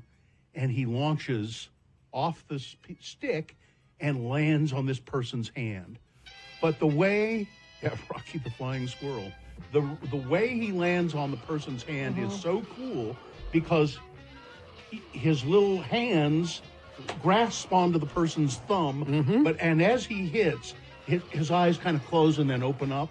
Yeah. It's like, I made it. Well, it's just the coolest looking I thing. found 10 reasons why sugar gliders are not good pets. I'll bet. Okay, but find that little video. That's what you should do, rather than, I'm not going to get a sugar glider. I'm just trying to dissuade you. I'm not you going to seemed get enamored of the sugar glider. No, I'm enamored of the video, not the sugar glider. They require specialized care. Yeah. You have to have two of them as well because they're very social. Most people can't offer enough space. You think, well, they're small little things. They get depressed if they're alone. Yep. Vets find it hard to treat them. I'll bet. There are some legal issues with owning them. Yeah. They're expensive to purchase and care for. They are also, I've read all of that, they are also very affectionate, though. I mean, the people who have them, they're very affectionate with the people that have them. They're prone to injury and disease if they're not properly cared for. You can't leave them with someone else. Because they bond with you. Oh, well, then forget it. Yeah. Also, and this is the worst one for me. It's a commitment. They're messy and smelly. So That's what Lindsay in the chat room is saying. We had sugar gliders, not the best pets. And then the other animal video I saw, you guys might have seen this today, the beluga whale. Did you see this? Did not. And apparently, it says, a beluga whale interacts with children. He's a scamp. Well, what did he do? This beluga whale, he's in the tank at the aquarium. Yeah. And he'll swim up, and the kids will be standing there looking in, and he'll swim up and look at him, and then he flips his tail so that water comes flying out over the top of the tank and drenches the kids. And it's gotten to the point where the kids know that this is going to happen. It's coming. Yeah. And they go stand there on purpose. Yeah. And and the whale is obviously just so pleased with himself doing it. He's a prankster. Yeah. He's obviously having a great time doing it. And Katie just retweeted that on our Radio from Hell Twitter. The beluga whale? No, the sugar gliders. Yeah, it's pretty cool to watch him fly onto that person's hand.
33986. Like Alan in Syracuse did.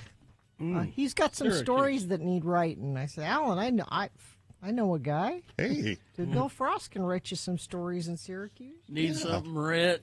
Yep. If you need something written, Bill Frost can write it. Yeah. I could do that. It's pretty simple. All right. What city was it? Syracuse. Syracuse. Okay. Is this a sponsored feature? Yes. Forget people. All you need is TV and internet. CableTV.com has expert reviews, recommendations, and resources for the best in cable, satellite streaming, and internet services. Embrace the singularity at CableTV.com today. Thank you. Well, here he is. He's sauntered into the studio to talk about what's on TV this week. He's Bill Frost. He's a writer, if you hadn't heard. And he's if you need something written, he can write it for you. You can read his columns in City Weekly. And where else? Well, if you happen to be in Spokane in the Inlander, good. or if you happen to be in Coachella Valley, the Coachella Valley Independent, or if you're in Washington, D.C., starting next month, the Washington City paper. There you go. Syndicated columnist Bill Frost. I think that counts. Yeah, sure. Sure. Yeah. Bill is also a podcaster. The TV Tan podcast is that. And then he's in a band called Magda Vega. Yep. Playing Hither and Yon. Yes. And all the information that you want about Bill Frost is where? At BillFrost.tv. All right. Yeah. What is on the TV? Tomorrow, available to rent or buy, of local interest, Heretic. Oh. Okay. All right. I mean, I don't know that I want. You I mean, I grant watched it, terrorizing missionaries. Yeah, I saw it. I don't know that I want to own it and watch it repeatedly. Well, for the rest of you, it's We can rent it. yeah. I don't think he was suggesting that you immediately go get one, Gina. And also available to buy or rent tomorrow, Venom: The Last Dance. Okay. I'll wait. I like the first one. Second one is okay. I know nothing about the new one. It's just made more, money. It's more of the same. Yeah. Okay, good. It made its money back. Yeah. Also on Tuesday on Prime Video, a new adult animation anthology series called Secret Level. It's each episode is based on a video game, such as Pac-Man, Mega Man, The Outer Worlds, all these I've never heard of before, but it's an animated series. And it includes voices like Keanu Reeves, Arnold Schwarzenegger, Kevin Hart, Gabriel Luna. It's called what again? It's called Secret Level. Secret Level on Amazon. Prime Gary, Video, you should yes. be aware of this, I think. I should be, Yeah. On Wednesday on Disney Plus, Dream Productions. It's a spinoff of the Inside Out films. Oh, yeah. It takes place between the first movie and the second movie, and it focuses series. on where they make Riley's dreams. Mm-hmm. Yeah. And it's got a lot of the voices you recognize: Paula Pell, Amy Poehler, Maya Rudolph, Tony Hale, Louis Black, of course. All of them. Yes. Also on Wednesday, Angelina Jolie. This may be why you're seeing her in the news lately. Yeah. Maria. It's a story of Maria Callas, the opera singer. She plays her. It's set in Paris in the mid '70s. Her performance is a lot of Like the Golden Globes just came, Yeah. the nominations just came out, and Yeah. she's nominated on there. Yeah, so you can actually see a Golden Globe nominated movie, as opposed to most of those. You're like, what is that? Never heard of those. On Thursday, a new series, a dark comedy, No Good Deed on Netflix, starring Elisa Kudrow and Ray Romano. What? Yeah. What? There are a couple who are sitting on a multi-million-dollar Los Angeles house, and they're auditioning people to buy it. They're auditioning. But there's also like a dark secret within the house. Also starring in here are Linda Cardellini, Luke Wilson, Abby Jacobson, Poppy Lou, Dennis Leary, Oh, I mean, who is extra craggy. really? Well, that takes quite a bit. It's called No Good Deed. No Good Deed. It's a good cast. I Yeah. mean, you know. All eight episodes available on Thursday on Netflix. Also on Thursday, Paris and Nicole, the encore. Paris Hilton and Nicole Richie are reunited Oh, for a the 3-episode surreal life? special on Peacock. Do we need this? No. Did anyone ask for it? No, but this was in my mind because I watched the Jill Francis documentary, The Girls Gone Wild, The Untold Story. Oh, yeah. It's way worse than I thought. Yeah. It's You mean the documentary or what he did? All of it, yes. Did he end up in prison? Oh, yeah. He did. He did some time. Yeah. Yes. But now he's just living in exile in Mexico. Friday, Dexter, Original Sin. Oh, I didn't So have this a is premiere date on that. teenage Dexter? Yeah, Teenage Dexter. young Dexter. Okay. It's narrated by grown-up Dexter. Makes sense. So it's Okay. exactly like young Sheldon. Yeah. Except he kills people. Yeah. Sheldon killed people too, didn't he? Maybe, but they didn't really show it much. It's set in the 90s, and we have a 20-something Dexter Morgan, played by Patrick Gibson. We have Michael C. Hall narrating, and Christian Slater plays Harry, the dad. His dad, who Yeah. taught him how to. This could be good. I'll Yeah. watch this. I'll give it a try. Also, Patrick Dempsey is in here. Where's he been? And Sarah Michelle Gellar has a small role. Really? Yeah. Well, she'd probably get killed. Kill her first. Also on Friday, a movie, Carry On Netflix. It's if you think Die Hard is a Christmas movie, this is probably for you. Okay. It's a action flick. TSA agent played by Taron Egerton is blackmailed into just sneak this package onto the plane. Don't worry about Just it. look the other way. I saw a trailer for this. Yeah. Jason Bateman is the bad guy here. And he's blackmailing him to slip this package onto a Christmas flight. And I'm guessing things go sideways. Yeah. All right. He doesn't just say no and that's the end of it? Yeah, that would be a 5-minute movie. No, I'm not doing that. Saturday Night Live, hosted by Chris Rock. On Saturday, of course. We'll see. You never know. Yeah. Yep. And Sunday is the finale of Yellowstone. But I watched last night, they said season finale. They didn't say series finale. So I think they're going to keep. Did it seem like it could have ended there? Or Well, we have one more episode to see, but I'll bet they'll carry it on.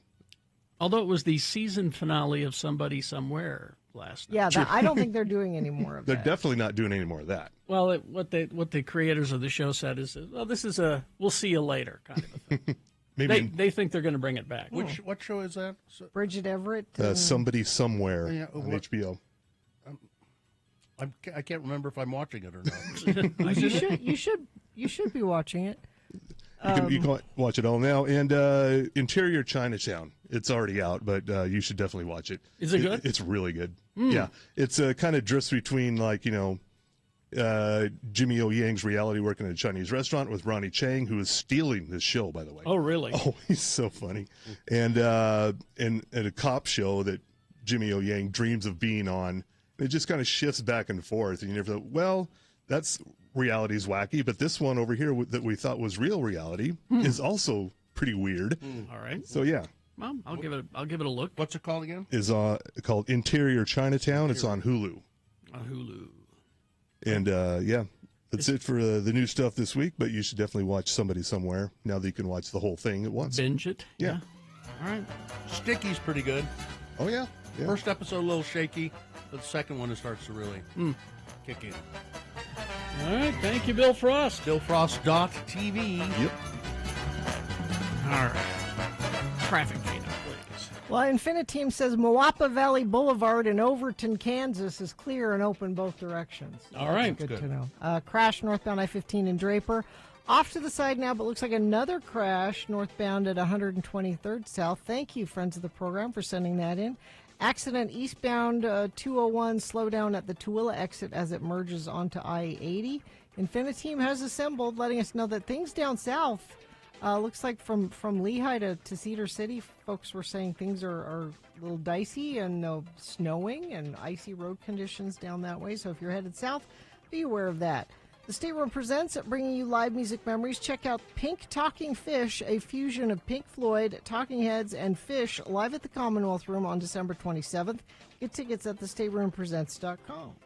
All right. Thank you very much. Well, it's Beat Gina time after these messages and a song. What is the prize for Beat Gina today? It's a big prize. X96 presents the Kilby Block Party coming to the Utah State Fair Park May 15th through the 18th, featuring Weezer performing their critically acclaimed Blue album, plus New Order, Beach House, Justice, and many more. Tickets are on sale now at KilbyBlockParty.com. So you get the Kilby Block Party tickets. 877-602-9696. All you got to do is play Beat Gina after these messages and a song. Hoops Vision Correction, HOOPES Vision.com. If you're nearsighted or you're farsighted or you have an astigmatism, you wear glasses, you wear contact lenses, wouldn't it be nice to just get rid of it? get rid of glasses or contact lenses. You can do it the same way Carrie did, the same way I did, the same way Bill Frost did. We went to Hoops Vision. And it is the end of the year, Yep. which means they're bringing out their biggest savings of all year. $1,200 discount on LASIK right now. That's Wow. $1,200 off. If I'm doing the math correct, that means $600 an eye. That is correct. And also, it's as Carrie pointed out, the end of the year, there's flex money that a lot of people need to use it or lose it, so you can put that toward your LASIK procedure. There's really nothing to it. It doesn't take much time. It's not painless. I mean, painful. It is not painful. You get up off the table and you go, hey, I can see. Make your appointment now. 877-30-LASIK. That's 877-30-LASIK, or go to hoopsvision.com. The X96.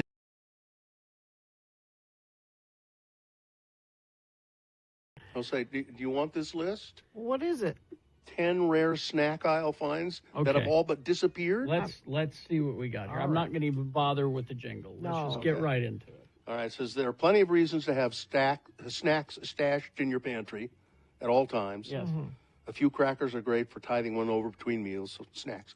But the pandemic has driven the demand for snacks through the roof. CNN reported that the snack industry hit an estimated $156 billion last year. I do love a snack. Yes. But a side effect of the pandemic has been supply chain issues and shortages, causing shortages and slow production of certain snacks. Okay. Number one on the list, Hostess fruit pies. Yes. Said they are becoming very difficult to find. I don't find the Hostess ones anymore. I find the Western Family the ones. off-brand The off-brands, yes, Yeah. but I don't see Hostess that much. But apparently they're still around, but you just can't love them. find them much. Bugles. I see Bugles. These edible finger hats are Edible still finger available. hats? Yeah, Yes. they're like which? Yeah, you put them on your fingers. Oh, Yeah, like olives. Like Yeah, like that? you do with olives. Oh, yeah. okay. It says they're still available, but they're easier to find in Canada. So We got to go to Canada. now I don't like any of these flamin' hot things.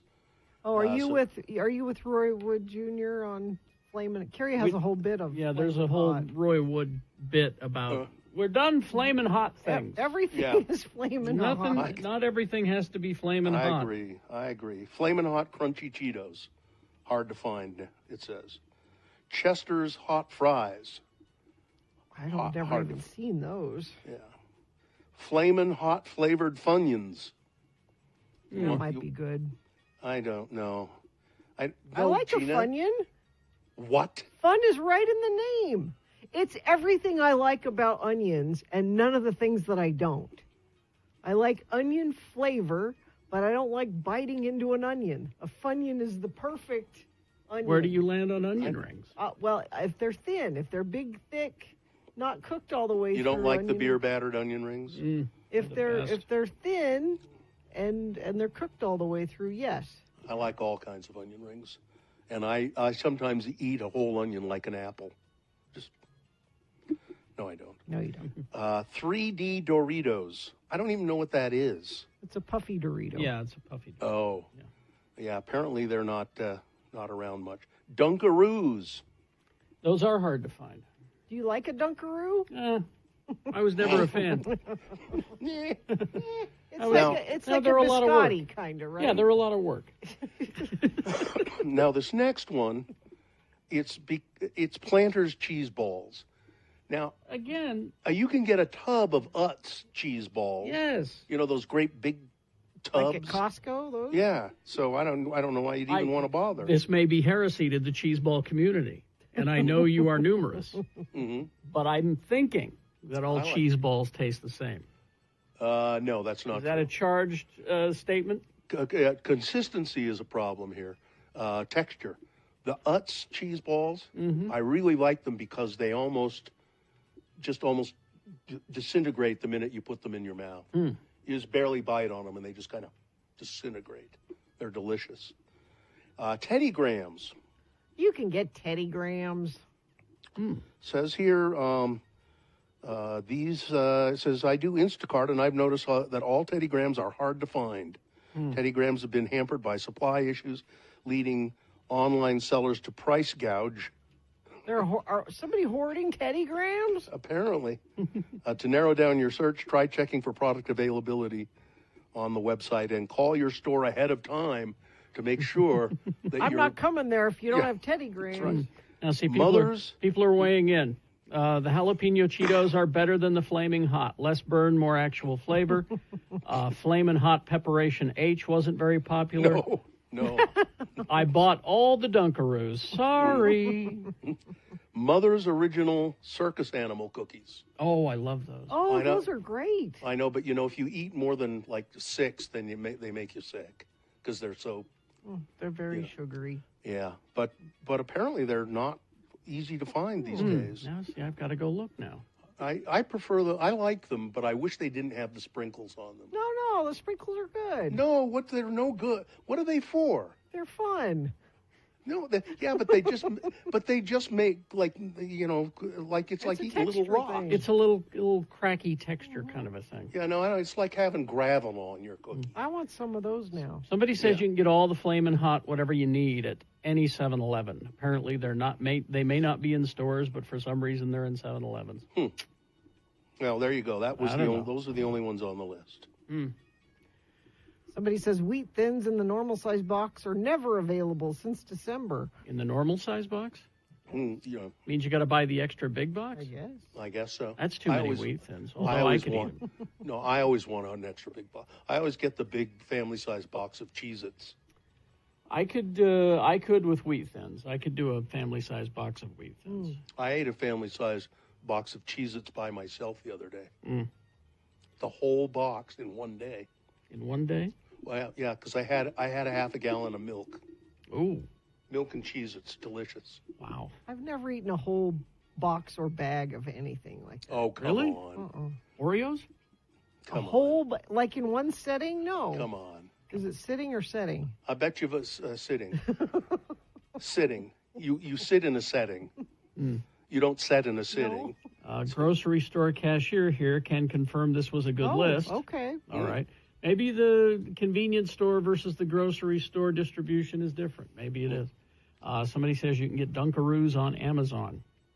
You have to order them special. You can get any of those things on Amazon, probably. Yeah. Teddy Grahams. It's funny. I have not seen them in a long time. What about the little fish, goldfish? Oh, they're everywhere. They're everywhere, yeah. I stopped eating them, though, when they put faces on them. Because it just creeped me out. Do you notice that? They didn't used to have faces on them. Yeah. Now you've ruined... Now they put a little eye and a little smile. I know they were on the package, but I didn't think that they were on the actual fish. No, yeah, they are. And it's like it's smiling at me. I don't get to eat it. I don't have any kids, so I'll have to take your word for it. Let's see. Just bought animal cookies at Kroger. Is it the iced animals that we're talking about? I don't know. The Mother's Original Circus Animal Cookies, the iced ones. Those are the best. I can't find gluten-free Wheat Thins anymore. Oh. Why would you bother? I don't know. Cool Ranch Doritos. Oh, boy. Those are still around, aren't they? Yeah. 7-Eleven has their own brand of snacks, apparently. 7-Eleven brand snacks. My kid brought home a bag of Doritos that were Tapatito. Is that the hot sauce? Tapatito, yeah. Is that how you say it? Tapatito, I think it is. I don't know. Hot sauce flavored with the picture of the hot sauce bottle on the front. They weren't very good. They weren't? Nope. All right.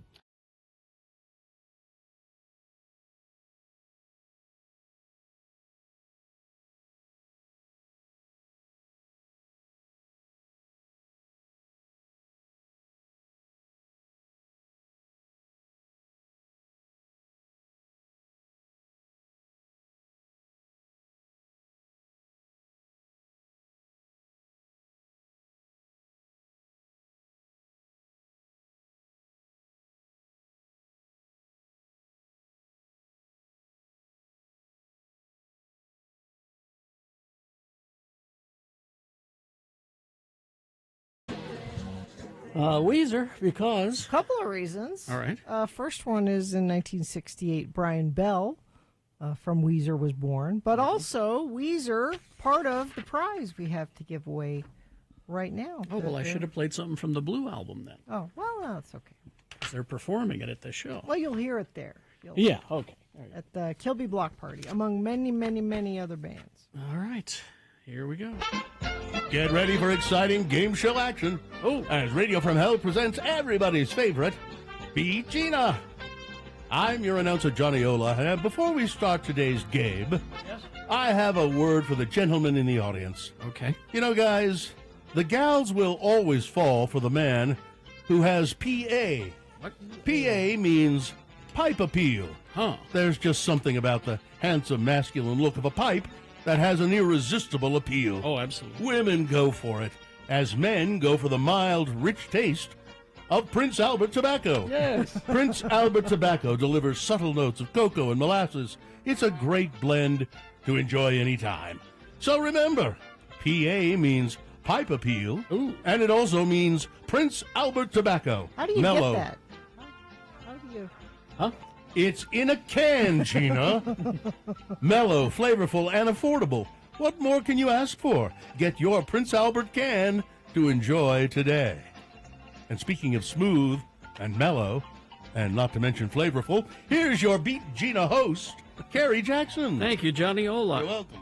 You're a professional game show announcer. Some people in the room make it difficult. Well, we turned on the randomizer, and they have picked a contestant out of all of our lines. Edward is here to play for the tickets. Edward, are you there? Good morning, lords and ladies. Good morning, Thank you Edward. for letting me listen. Thank you. All right, Edward. Very excited. Awful lot of energy there for a Monday. Let's toss a coin to see who goes first, Edward. You call it heads or tails. Tails. All right, let's see. It is heads. That coin is... I'm going to get us a different I think challenge you need coin. a different I think. coin. I don't know what's going on with that. That's weird. Anyway, with heads, so that means Gina goes first. Now, she's got the advantage, Edward. If she beats you, what are you prepared to do in her name? I'm going to donate $100 to the road home. Excellent. Thank you. You can do that at x96.com. Just follow the link. Be sure to credit X96 when you do that.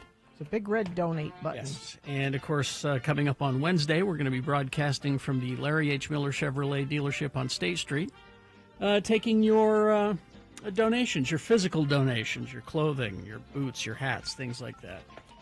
So be ready. All right, Edward. First question is for Gina. It's pop culture trivia, multiple choice. If she gets the answer correct, she gets the point. If not, I'll allow you to answer the same question, and if you answer it correctly, you'll steal her point away, and we'll go back and forth till one of you has 3 points. Here we go. First question for Gina. We have a couple of leftover Psycho trivia questions. For Gina? The movie Psycho. Is it for Gina? Yes, the first I question thought is for he won Gina. the toss. No, he did. Sorry, I missed that. All right. Let's see. In the opening scene, Marion Crane is wearing a white bra because Alfred Hitchcock wanted to show her as being what? Okay. Is it 1, angelic? Is it 2, naive? Is it 3, a very messy eater? Or 4, aware that the events take place before Labor Day? I'm going to say naive. Naive? No? There you go, Edward. Edward. Number 1, angelic. Angelic is the correct Didn't answer. matter if you lost the coin toss? Yeah. That's 1 for Edward, and he controls the question. Edward, we got another Psycho question. Alfred Hitchcock took this film's secrecy seriously enough that cast and crew on the first day had to what? 1, sign a waiver releasing the rights to their safety. 2, release their firstborn into Mr. Hitchcock's physical custody until the film was done. 3, pinky swear using pruning shears. Or 4, raise their right hands and promise not to discuss one word of the story. Number 4. Correct. All right, 2-0. Back to you, Gina. All right, Gina. Let's see. We now have Joel Schumacher trivia. Oh, boy. I'm digging into the leftovers here. Joel Schumacher directed the TV series House of Cards. Yes. The first teaser trailer for season 4 premiered during the Republican Party debate in 2016 on CNN, which featured what? 1. Abraham Lincoln floating in space while screeching, "Too many freaks, not enough circuses." That happened. 2. Kevin Spacey's character asking Georgia to find 11,780 more votes. 3. A mock presidential debate. Or 4. Nev Campbell jumping the Snake River Canyon on a rocket cycle. Mock presidential debate. Correct. Well, there's 1 point for Gina. We go back to Edward. He could win with this question. Edward, it is Law and Order SVU trivia. Star Mariska Hargitay is what in real life? Is it 1, she owns her own knife and saw blade sharpening service, and she'll come to you? Is it 2, a sexual assault crisis counselor? Is it 3, a hen teaser? Or 4, a part-time volunteer at a woman's shelter? Number 2. Correct. And you win the game. That's What? really a Kilby Block Party, right? Yeah, it's a huge Kilby prize. Block It's Party the whole, tickets. you got tickets to the whole event, May 15th through the 18th. Not only featuring Weezer, which we mentioned already, but New Order, Devo, Beach House, Justice. You know, you should really just go to KilbyBlockParty.com. The whole list of every day's events are there. It's too much to mention here. Congratulations, Edward. Hang on the line. My first music fest. Oh, it is. That'll be great. Let us know how you That'll like be a it. good one. Boy. Listen, I got to step outside and fire up the old calabash. The calabash. All right. Big Boy News now, brought to you by Clark Planetarium proudly presents Laser Trans-Siberian Orchestra, a holiday music journey, November through December 31st. Don't miss this breathtaking laser light spectacle in the Hanson Dome Theater. Get tickets at clarkplanetarium.org. 47 years after music lost one of its most famous performers, that would be Elvis Presley, Ted Pryor, author and former bodyguard for the late singer, revealed how Elvis was leading up to his tragic death. Puffy. Well, you know, he was really, really heavy, Pryor said. And he was at the point where he was so heavy, he did not like to even be touched because he was constantly perspiring and constantly hot. Pryor, who was a super middleweight kickboxing champion, was hired to Presley's team because of his world champion status. Elvis, you know, when he was younger in the service, he learned a little bit of martial arts, jiu-jitsu, and he was infatuated with it. Getting to bodyguard for the king was pretty exciting for me. Pryor and his friend Joe were training Florida law enforcement, FBI, and DEA personnel on self-defense techniques to deploy in the field when Presley's team called them, offering work as bodyguards while Elvis toured the U.S. Well, he had to start touring because his manager gambled his money away. Colonel Tom Parker. Pryor and his friend then traveled across the country from Tennessee to Florida, New York to California with Elvis. Elvis never traveled outside of the U.S. It says Elvis's manager there was a reason why he kept him in the U.S., because he had a gambling problem. This is a bizarre story. A man in Price, Utah, has been booked for investigation of attempted murder after police said he threatened children and tried to run them over with his truck in a city park. Wow. Chain of events began at about 1:30 in the afternoon on Thursday at Dynamine Park. One of the teens told KSL that he tried to defend himself by throwing rocks at the man, hitting him once in the face.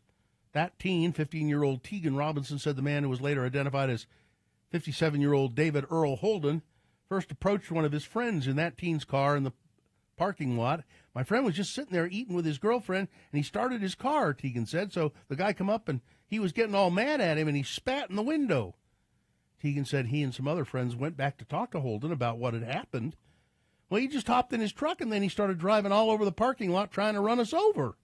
He drove up on the grass, and he actually clipped my friend on the hip. And that's when I grabbed the rocks and started throwing them at his truck and stuff, and because he was sitting there trying to run over me. According to Tegan, Holden got out of his truck, reached for a knife, then put it back, instead grabbed rocks and started throwing them back at the teens.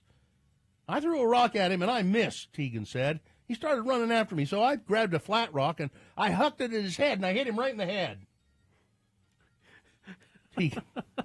See, you don't get these stories acted out when they do them on the news. No, they. Yeah. Tegan said he and his friends tried to leave the parking lot, but Holden blocked the entrance, started throwing rocks at their car.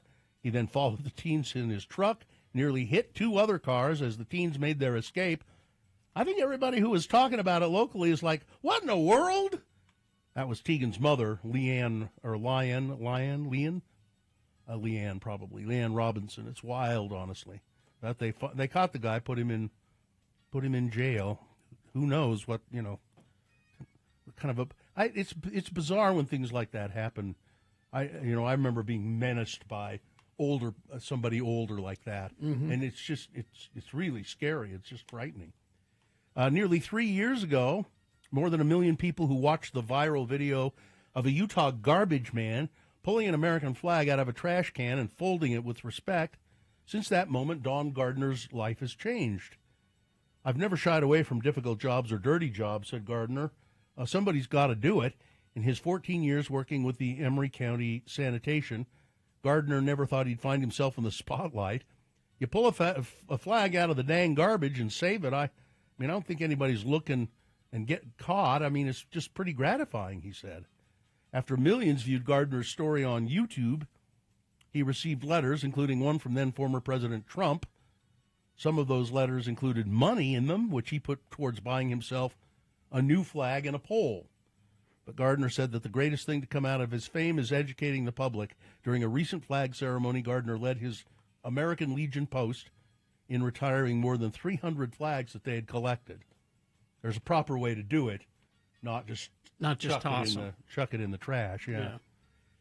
And he's I guess somebody put up a video of him rescuing this flag, and I don't remember seeing that. I don't either. Didn't either. France's iconic Notre Dame Cathedral. Now, I'm talking about France and the cathedral there when I say Notre Dame. Yes. Right, not the college, Notre Dame. They're formally reopening the doors for Notre Dame on Saturday, or they did on Saturday, for the first time since a devastating fire nearly destroyed the 861-year-old landmark. It's like 5 years ago. Yeah, 2019. Restoration, a spectacular achievement in just 5 years for a structure that took nearly 2 centuries to build. You guys have been there, I assume? Yep. Oh, yeah, it's beautiful. Went all the way up, climbed all the way up into the tower, which is not easy. No. And not easy because it's very narrow and there are people coming down and you're going up. And it's steep. Yeah. It's like spiral kind of stone stairway up into the top of it. Yeah, Trump was there to ring the bell. Yes, he was. That was the joke on SNL. Yeah. Visual, you had to see it. Yeah. Hunchback joke. Yeah. Oh. See. Yeah, I didn't get it. It was a cartoon drawing of him up in the tower with a hunchback. Big Marie. Yeah. The FDA is taking steps to ban red dye 3, which is derived from oil, and amid concerns about its health effects, red dye, food dye that's ubiquitous in American drinks, snacks, candies, cereals. It's been banned in Europe for some time. The Food and Drug Administration says that they're going to crack down and ban it. It's used in nearly 3,000 different food products. A big rig carrying chocolate in the East Bay, San Francisco area, caught on fire Friday morning, causing hours of traffic chaos during the busy commute. The fire happened at around 6:18 a.m., westbound I-580 near Grant Line Road. The blaze happened because of a mechanical issue and set the truck's brakes on fire, but nearly 30 to 40,000 pounds of chocolate were in the trailer, and nearly all of it appeared to melt. If it was Hot chocolate? Well, if it was San Francisco, it was Ghirardelli. Ghirardelli, probably. Photo posted on Chip's account shows loads of chocolate oozing out of the truck and onto the road. As of Friday, they were still trying to clean it up. And finally, this... Spotify, they do their year-end, what songs did you listen to? Yeah. Spotify provided Salt Lake Tribune with 2024 data on Salt Lake City's favorite songs. Top 5 artists, this is according to Spotify, for Salt Lake listeners or users. Okay. Taylor Swift, Zach Bryan, Morgan Wallen, Suicide Boy, and Drake. Salt Lake City's top songs of 2024 on Spotify. Beautiful Things by Benson Boone. Stick Season by Noah Kahan. I Remember Everything, featuring Casey Musgraves by Zach Bryan. I Had Some Help, Post Malone, featuring Morgan Wallen. And Too Sweet by Hosier. We play that, finally a song that we play. Yeah. Yeah. And let's see, top 5 albums, you could probably guess. The Tortured Poets Department, Taylor Swift. Yep. Stick Season, Noah Kahan. One Thing at a Time, Morgan Wallen. Fireworks and Rollerblades by Benson Boone. And Short and Sweet by Sabrina Carpenter. And that's what you're listening to, kids. All right. That's I know it looks like Noah Kahan, but it's just Noah Kahan. Noah Kahan. Oh, I is would it? say Noah Kahan, but I think you told me that before, and okay. I forgot. You have to remember so many things. Why would that? It does look like Kahan, but It's yeah. Yeah, it's Khan. Okay. Andrew said that his number 4 artist was Gustav Mahler. Really? Well, that's All right. good. Sports weather traffic. Well, Kyle Whittingham has made it official. He is returning for the 2025 season. In a social media post made by the Utah football account, the head coach released a 2-word statement, and then he released another statement. I'm not sure why. The first one was, "I'm back." Okay. And then later in the day, it was updated to say, "We're back in 2025." So I don't know what that's supposed to mean. We're back versus I'm back. There's a reason they made a change. I don't know. In my head, I went, does that mean Cam's coming back? Is that the we? What is the we? Is this the royal we? What are we doing? I don't know. I don't know. Let's see. The Utah Hockey Club won last night. They beat the Philadelphia Flyers 4-2. The Jazz are just, oh man, are they bad? Yeah. They lost to the Sacramento Kings 141-97. Like I said, just stay home. Hey, Let's just forget this happened. that's your sports weather. So you might notice the air a little bit better today. There's a cold front that's come through. That not much snow or anything associated with it, although we heard from folks down south that we're seeing some of that. But up here in the Wasatch Front, at least maybe it'll clean out the air a little bit, just in time for it to build up again, because there are no storms on the horizon. I'm looking all the way through till the weekend. It looks like a whole lot of nothing, I'm afraid. 36 for a high today, 38 and sunny tomorrow. Overnight lows in the low to mid-20s. Traffic, Point of the Mountain is a mess. There's a new crash, I-15 northbound approaching 146 South, exit in Bluffdale. 3 left lanes in the shoulder are blocked. Traffic is backed up to SR-92 in Lehigh. Crash I-15 northbound just after the on-ramp from Bangor Highway. Emergency vehicles arriving on the scene, blocking the HOV lane and left shoulder. And a fatal auto pedestrian crash closed the left turn lane from Mill Rock Drive onto 62nd South Wasatch Boulevard. Expect delays in that area. Plan for diversions. Usually when it's an accident like that, they have things closed down for quite a while. Whatever you're seeing on the roads, please let us know. Text it to us, 33986. America's first Nutcracker is nostalgic, charming, and magical. Witness the historic 80th anniversary of the Nutcracker, closing on December 28th with the music of Tchaikovsky, performed live by the Ballet West Orchestra. Get tickets at balletwest.org. All right. Thank you very much. Got some geek news for you after this, and then the Boner recap game at the top of the hour. Stand by for all of that. Larson HVAC and Plumbing. I've got them coming to the house this afternoon for plumbing. For hot water? No, I got some slow drains. And just some just little basic stuff. Odds and ends. Odds and ends. The good thing about Larson HVAC and Plumbing, well, a couple good things. They're all friends of the program there. Family-owned business. We love that since 2017. Also, Carrie, not just you, but for anybody, you can be part of their VIP club. I am. I already am. Being part of their VIP program is great. Friends of the program can get $496 off a new high-efficiency furnace, plus get up to $300 in rebates.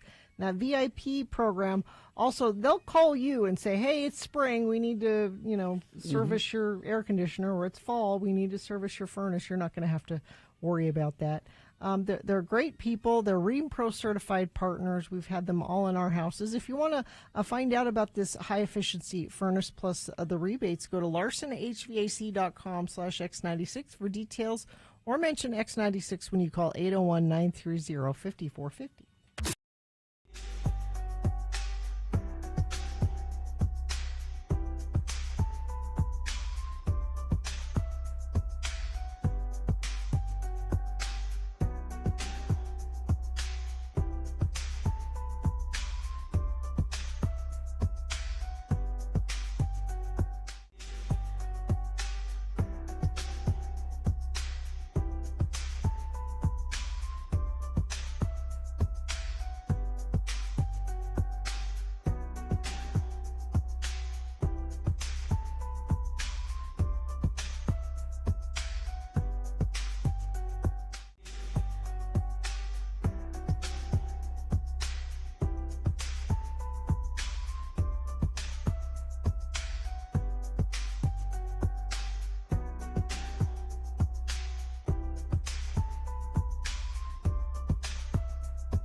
986. All right. Some geek news now brought to you by. It's time for holiday shopping. That means stopping by Cabin Fever. Since 1982, it's Cabin Fever, located in the historic heart of Trolley Square. Cabin Fever, so much more than a card store. Go see Dave. He's got good stuff for you. Yeah.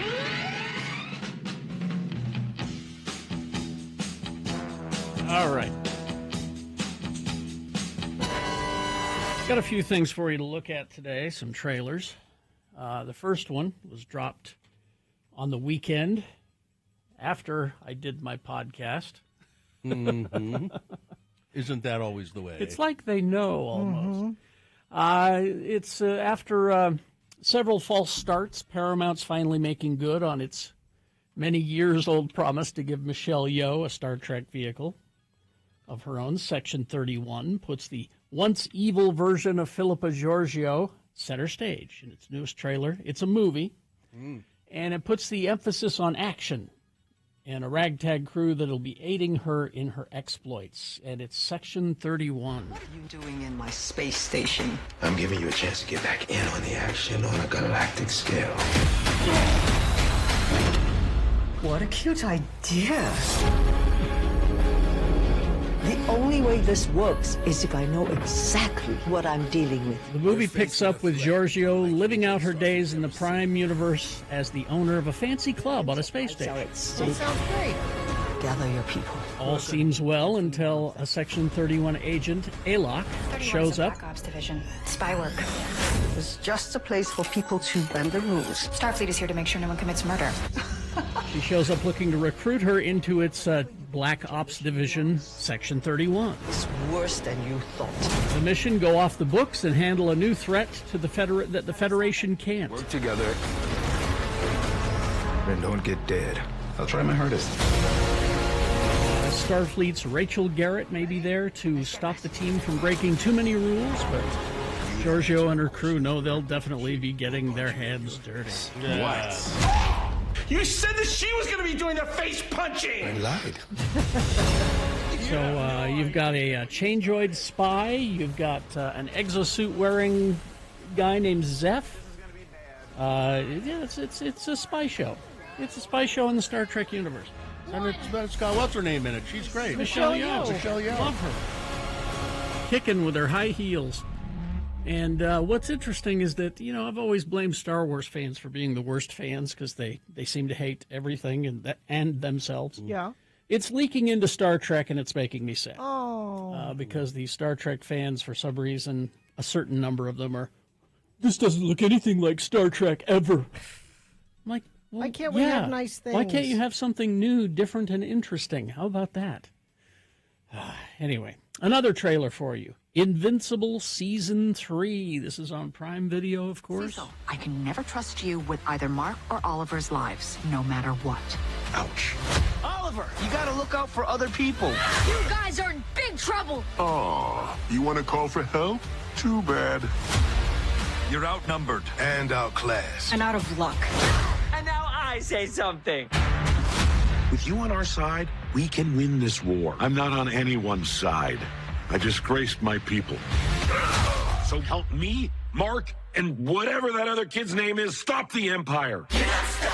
So it's Season 3. It's based on the comic. So if you've read the comic, you know the story. It's the eventual Viltrumite invasion is on their way, and only Mark, as Invincible, can save us. He's got some new powers now, though. February 6th is where the first 3 episodes will drop, followed by a new one every week until March 13th, Invincible Season 3. So go watch the trailer. Let's see, we've got another little trailer here. This is more up Katie's alley here. It's Is it a Hara? It's a Hara. It's Yellow Jackets Season 3, the first look. Can't believe we didn't eat that first. I want to know what happened out there. This place will follow us the rest of our lives. Are you hearing this? What is happening? Someone wants And this to is kill us. the introduction of Hilary Swank joining the cast. Know about this are either us or dead. You're not in charge anymore. And it looks just as creepy as the other seasons. So, Hasn't it been a while? Yeah. It seems like it, yeah. I mean, we were talking about that the other day, and that, shows, they go away for a couple of years. They show up for 8 or 10 episodes. They're good. Yeah. But after a couple of years wait, you've kind of either Forgotten about lost it or- excitement or yeah. forgotten about Yeah. it. So anyway, something to think about. The the much pilloried Joker 2, which made no money in the theaters, No. and this was how bad it was. All right, from Variety, Peter DeBruge, when it was in theaters, referred to it as a scandalously unpopular sequel. It feels like Joker hates us, or more to the point, as if Todd Phillips turned on his original audience. Also, he says he spoke to theater managers. They reported a strange phenomenon: people canceling their tickets or simply not showing up. Wow. That's Man. how. Wow. Well, who was this for? For people who like the first one. No, but it's not. Well, they didn't make a movie that people that like the first one would like. My friend Rebecca swears that she's one of the few apologists for this movie. Oh. She swears that it works with the first one and makes a point about the audience. Maybe it does hate us. Maybe that was the message that they were trying to convey. I don't know. But what I'm getting at is you can finally see it on Max on December 13th. You can finally not watch it. You can on finally Max. not watch it on Friday. I won't. I probably will not watch it. So you can skip that on. I'm gonna pencil it in Pencil now. that in. Skip Joker 2 on Friday. So. There you go. And I'll watch it for you and see. I count on you to do that, Carrie. Maybe there is something there. Anyway. Infiniteam is reporting actually getting some flurries in West Jordan. Okay. All right. We're seeing a little bit of that. Also, accident right before the first Linden exit. All traffic on the freeway is stopped. I can actually see that on the UDOT cameras. Boy, trying to get from Linden, between Linden and Draper, both north and southbound, folks are having trouble both ways there. Once you get past that issue in Draper, though, headed north, it looks like things are clear the rest of the way into downtown Salt Lake. But Utah County, northbound and southbound, having issues this morning. Coming soon, don't miss the return of Lights, Camera, Brunch, our annual film-themed Not Safe for Work podcast with brunch, beers, and more, Sunday, January 26th at Squatters. Space is limited. Buy your tickets at saltlakebrewingcompany.com/squatters. All right, so we're going to take a break, play a song for you, and after the song, it's the Boner Recap game. Easy to play. All you have to tell us is who won the boner this morning. Now, if you were listening, you know. If you weren't listening, you could guess, but why guess when you could cheat? Go to x96.com, click on the box that says Boner Voting December 9, 2024, and it'll say winner next to the winning candidate. And what is the prize? Tickets to see The Used. They're coming May 3rd, May 5th, and May 6th to the Union Event Center. Tickets go on sale this Friday, December 13th at 10 a.m. at Ticketmaster.com. That's The Used. 877-602-9696. You can go and see that band. All you have to do is play the Boner Recap game with us. Easy. 877-602-9696. ranlife.com/x96. If you want to get a house, you gotta have a mortgage. You got to get a mortgage company, and I would recommend the one that I've used in the past, Ran Life. They're a local mortgage company, and they've now offered a really low interest rate of 3.25% on 3-in-1 adjustable rate mortgages for FHA and VA loans. That's right, that's 3.25% on loans from Ran Life. And that means you get a serious purchasing power.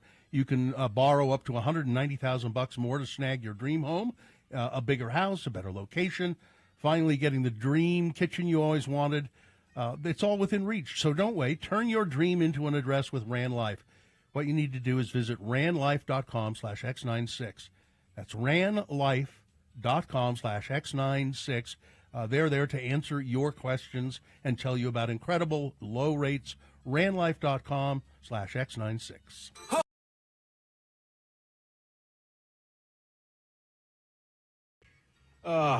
The Academy Awards. So I didn't see all of them, but I stayed up for most of it. I watched all of it. I missed part of the beginning, I guess. And somehow I missed the John Cena thing. The streaking part? Yeah, which was... Let me find that. Which was very funny. You want to hear that? Yeah. Yeah. All right. Tonight is the 50th anniversary of what used to be the craziest moment in Oscar history. At the 46th Academy Awards in 1974, David Niven was in the middle of introducing Elizabeth Taylor when a nude man, a streaker, ran across the stage, which...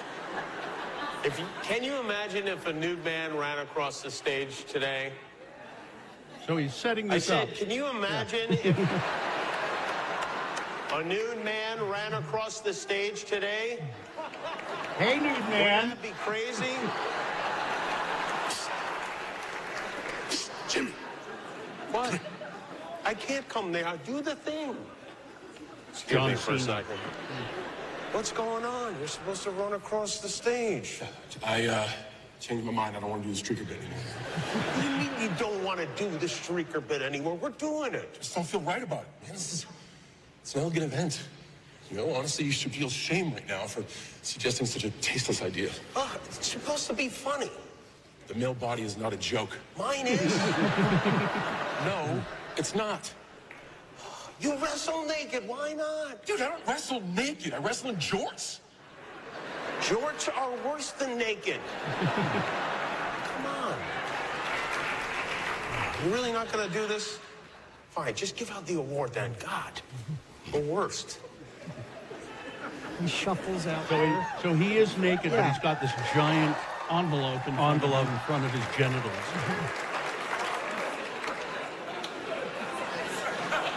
Costumes. They are so important. Maybe the most important thing there is. I can't open the envelope. Oh, my God. Oh, my God. John Cena's very good at comedy. Yeah, of course, Oppenheimer won the Best Picture. It won everything. Took 7 awards. Christopher Nolan won Best Director. Cillian Murphy won Best Actor. Robert Downey Jr. Best Supporting Actor. And they won Cinematography, Best Original Score, and Best Film Editing. Emma Stone. That was a surprise. That was a surprise to Although even her. Yeah. Poor Things actually won a bunch of stuff. They won several awards, yeah. But she won for Best Actor. Poor Things got Best Costume, Production Design, and Makeup and Hairstyling. I feel like Poor Things took away a lot of stuff that Barbie maybe should have. Barbie didn't get anything. Barbie should have gotten except something. The Billie Eilish except for song, Billie yeah. Eilish, which Billie and Phineas did a wonderful job performing that live. She sounded so good. Emma Stone beat the front. Everybody thought Lily Gladstone would probably win for Killers of the Flower Moon because she's won every other award. All the other awards. Every except other for this one. Yeah. I was right. Didn't see this. Miyazaki won the for The Boy and the Heron, Best Animated Feature. The Zone of Interest won the Oscar for Best International Feature, and God, it's heartbreaking. 28 Days in Mariupol won the award for Best Documentary. I don't think I could. I don't think I could watch that. It just seems too. Anatomy of a Fall won a Best Original Screenplay. What I liked about that was when Michelle Yeoh was talking. So they did an interesting thing with the acting. I was going to bring that up. I thought that was really effective. They brought, for Best Actress, they brought out 5 women that have won previously to introduce the other. I love that rather than just one person standing up reading everything. Yeah. And when Michelle Yeoh was talking to Sandra, I don't know how to say her last name, Hewler, who was in Anatomy of a Fall, she said exactly what I thought about it. Michelle Yeoh said, I still don't know if you murdered your husband or not. Like, you get to that end of the movie and you're like, I don't know. Maybe she did, maybe she didn't. I don't know if she did. Is that a spoiler for those of us who haven't seen it? Well, no, saying you don't know whether she did or didn't is, I mean, I'm not giving anything away by saying that. Let's see. The best director, Christopher Nolan, of course. But I think, speaking of things that the Oscars need to get rid of, so we said the in memoriam segment because needs to go, yeah. it's always weird and they'd miss people. The other thing they need to stop doing is having old people come out to announce winners of things, because Al Pacino coming out at the end, it reminded me of like the Warren Beatty Faye Dunaway thing when they screwed up the Best Picture thing. Yeah. Al Pacino shuffled out there, looked like he didn't know where he was. He just sort of mumbled who the winner was. It was kind of like, was he listing the movies or is that the winner? It was very... He didn't list the movies. No. He just opened it up and said, No more old people. Our friends from the... Salt Lake Film Society did not win. They didn't win? No, Jared and Jared and Jerusa. And they did not win. That's too bad. It was a short animated feature called War is Over, inspired by the music of John and Yoko. Here's something else that has to go. What? Gigantic dresses. Oh, yeah. Now, Davine Joy had one. Ariana Grande had was this ridiculous. Enormous pink puffy dress, which, you might say that's a fashion choice or whatever, but you're going to go in and sit down.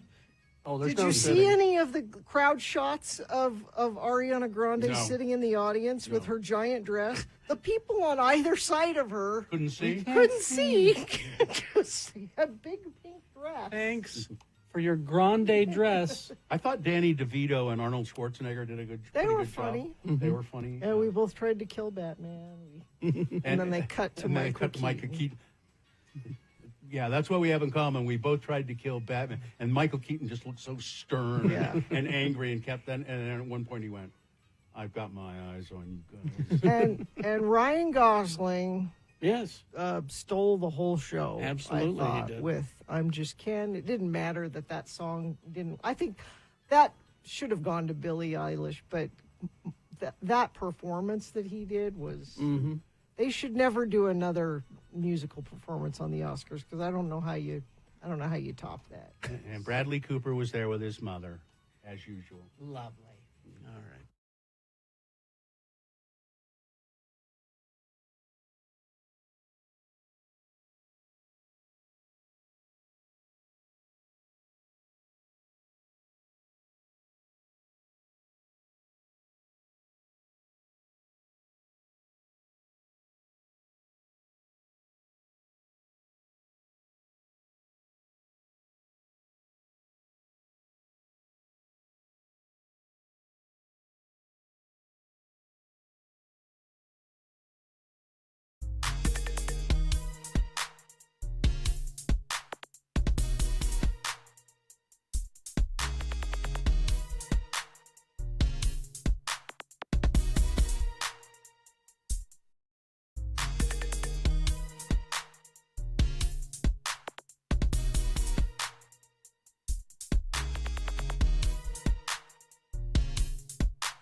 Rammstein.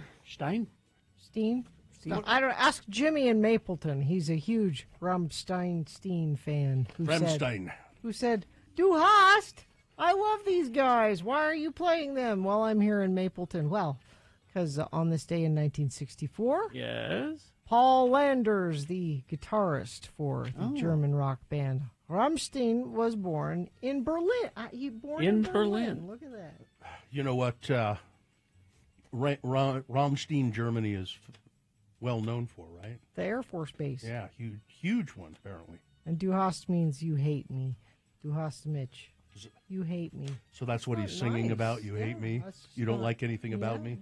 It's not very nice. Texter says, this takes me right back to the 90s when everyone thought they could speak German because of this band. Yeah. And 99 left balloons. We could. Oh, and that. That's all the German we. The 80s and the 90s. Our share of German artists. All right. Well, let's see. Looks to me like time for the boner recap. And do we have somebody who would like to win a prize? Jason. Jason? Good morning. Thank you for letting me listen. Thank you. You're quite welcome. How are you today? Man, doing really well now. Speaking with you. Thank you. Well, we'll fix that. Yeah. We'll fix that by giving you a prize. That's what we'll do. Jason, what do you got planned today? Man, just some work. Yeah, that's it. What do you do? A little software development from home right now. Okay. Jason, if you are successful in the task we are going to set for you, you will win a fine prize, which is what? X96 welcomes the Used May 3rd, May 5th, and May 6th coming to the Union Event Center. Tickets go on sale Friday, December 13th at 10 a.m. at Ticketmaster.com. I think you'd like to go to that, wouldn't you, Jason? I would love nothing more. Huge fan. All right. Did you hear the boner candidates earlier? I did. Okay, this will be simple for you. I'll run through them quickly. You tell me who the winner was, and you'll be on your way to the Used. Number one, the insurance will not cover the Jesus, which I just don't understand. This defaced statue of Jesus that was up at the up in South Ogden at the Levitt's Mortuary and Altar Rest Memorial Park. Somebody spray painted it blue, just ruined it. It can be fixed, restored. It costs about $40,000, but for some reason the insurance company says, well, we won't cover it because it was on display. It's a statue, isn't it? That's what statues do. What else would you do with a statue? I don't get it. Boner candidate number two, Danny was a bad boy, so they spanked him good. Utah Senate President Stuart Adams giving committee assignments for this coming legislative session, and Senator Daniel Thatcher, who is a Republican, who's had the temerity to go up against Stuart Adams on a couple of things that Adams wanted him to vote for. Well, Adams is going to make sure that doesn't happen again. He gave him a crappy office, took away his committee assignments, assigned him to other committees that he had no experience with, and so forth. They took him to the woodshed. Isn't that what they say? Mm-hmm. They took him out to the woodshed. And then boner candidate number three, engaging with a suspect who is naked and combative, introduces some unique complications. That was the bizarre story of that teacher in Florida who was apparently squatting in a high school that was on Thanksgiving break. He was living there, and they discovered him in there naked with, all kinds of weird stuff. And anyway, so those were the three candidates. Jason, who was the winner? Mm-hmm. That would be candidate number two. Yeah, Danny was a bad boy. Well, that's good news. Bad news for Dan Thatcher, but good news for you. You're going to go see the Used. Hang on the line, and Katie will tell you what you need to do next. Yeah, hang on. Okay. Although the winning just doesn't stop. No, here at X96. Sure doesn't. I just won a piece of gum. I'm going to have a piece of gum. It's X Days of Xmas. It's here to help you get your head start on holiday shopping. Okay. Wait a second. Oh, okay. Oh, yeah. Let me help you. All right. Here it is. It's that magical time of year again. Listen every weekday to win different prizes every day, 9 a.m.-ish, 1 p.m. and 5 p.m., like gift cards to Lim Jewelers, Harmon's, Jed's Barbershop, Solution Loans, and more. Plus, you can enter to win our grand prize, including one of every daily prize at x96.com. I'm going to give you a keyword. Okay. And you'll text it to 33986, and you're trying to win a $100 gift card to Harmon's today. And then what is this, like a random, the machine just randomly selects a winner? Yes. So text the word Harmon's, Harmons, Harmon's to 33986 now to win. Merry Christmas, movie house! That really puts me in the spirit. Let me tell you. The X Days of Xmas contest? Or just that drop? Just that drop. Merry Christmas, movie house! Merry Christmas, Emporium! Merry Christmas, you wonderful old building and loan! And just quickly, Du hast mich Yeah. is a German phrase. I hate Mitch. That can be interpreted two ways. Oh. You have me or you hate me. It's a homophone, meaning You're a homo. It's two words that sound the same. It Same can to you, but mean more of it. Something, and this was done on purpose Yeah. by Rammstein. Because is it you have me Yeah. or you hate me? Which is it? Yeah. It is both. Okay. Glad we cleared that The up. German isn't confusing enough, but the Yeah. homophone is even worse. Yeah. So I got my piece of gum. Good. Tea-berry. This is from Macy's mom. Good? Yeah. I don't know what tea-berry is, but it's good. Whatever it is. It's good. It's good. All right. Well, let's take a break. We'll be back after these messages with your big boy news. Okay. Stand by for that after these. This.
All right. Big boy news now, brought to you by. Let me give you two things right here. Yes. Northbound I-15 is closed in Millard County due to a multi-vehicle crash. This is between Fillmore and Scipio. Highway Patrol is saying the freeway is expected to be closed until noon today. Wow. Man. So we don't usually do traffic here, but that seems like a big enough deal. And Between where and Scipio? Fillmore and Scipio in there. So all right. Avoid that area. And Mark Miller Subaru is giving back through their Share the Love and Pause for the Planet. They support charities, protect animals, and improve our planet. Join Mark Miller in making a difference. Thank you. The president of Atlanta-based Tyler Perry Studios, which is a huge enterprise in Atlanta, died Friday night when the small plane he was piloting crashed on Florida's Gulf Coast. The studio confirmed on Saturday that Steve Mensch, the 62-year-old president and general manager, had died. We're incredibly saddened by the passing of our colleague and dear friend Steve Mensch, the studio said. He was a cherished member of our team for more than 8 years, well beloved in the community of Atlanta. It's hard to imagine not seeing him smiling through the halls. We will miss him dearly. Our heart goes out to his family, and we send them our prayers. Mensch helped advocate for and maintain Florida's film tax credit of more than $1 billion a year. Those lavish subsidies have made Georgia one of the most attractive places in the United States for film and television production. Mensch got into the movie business when he started working for Feature Systems, which provided equipment for the movie industry. He worked for Turner for a while, and then he went to work for Tyler Perry's enormous enterprise there in Atlanta, Georgia. Let's see, the Vampire Diary star Nina Dobrev. She's marrying Shaun White. Oh, is she? Oh, yeah, that's right. I read that. The stars Nina Dobrev, then Kat Graham and Candace King's reunion at EpicCon almost turned dangerous when a backdrop nearly crushed Nina Dobrev, who recently got engaged to former Olympian. Oh, that's the Flying Tomato, isn't it? Yeah. Shaun White. The trio were speaking about the various injuries and accidents that occurred on the set of their hit show at EpicCon's One Was Feeling Festive convention in Covington, Georgia, when the backdrop behind Dobrev started to collapse and almost fell on top of her. However, according to footage captured from the event, Graham quickly noticed and jumped into action, pushed the backdrop away from Dobrev before it could hit her. Once she saw her former co-stars running behind her to catch the backdrop, Dobrev sprung up, whipped off her leather jacket, and seemingly ready to take on whatever was happening. Wow. She thought it was going to be a fight or something. But she was, I don't know, it probably wouldn't have killed her, but it wouldn't have been pleasant for sure. Katie Holmes is setting the record straight about her daughter Suri Cruz's finances. Here's why. Okay.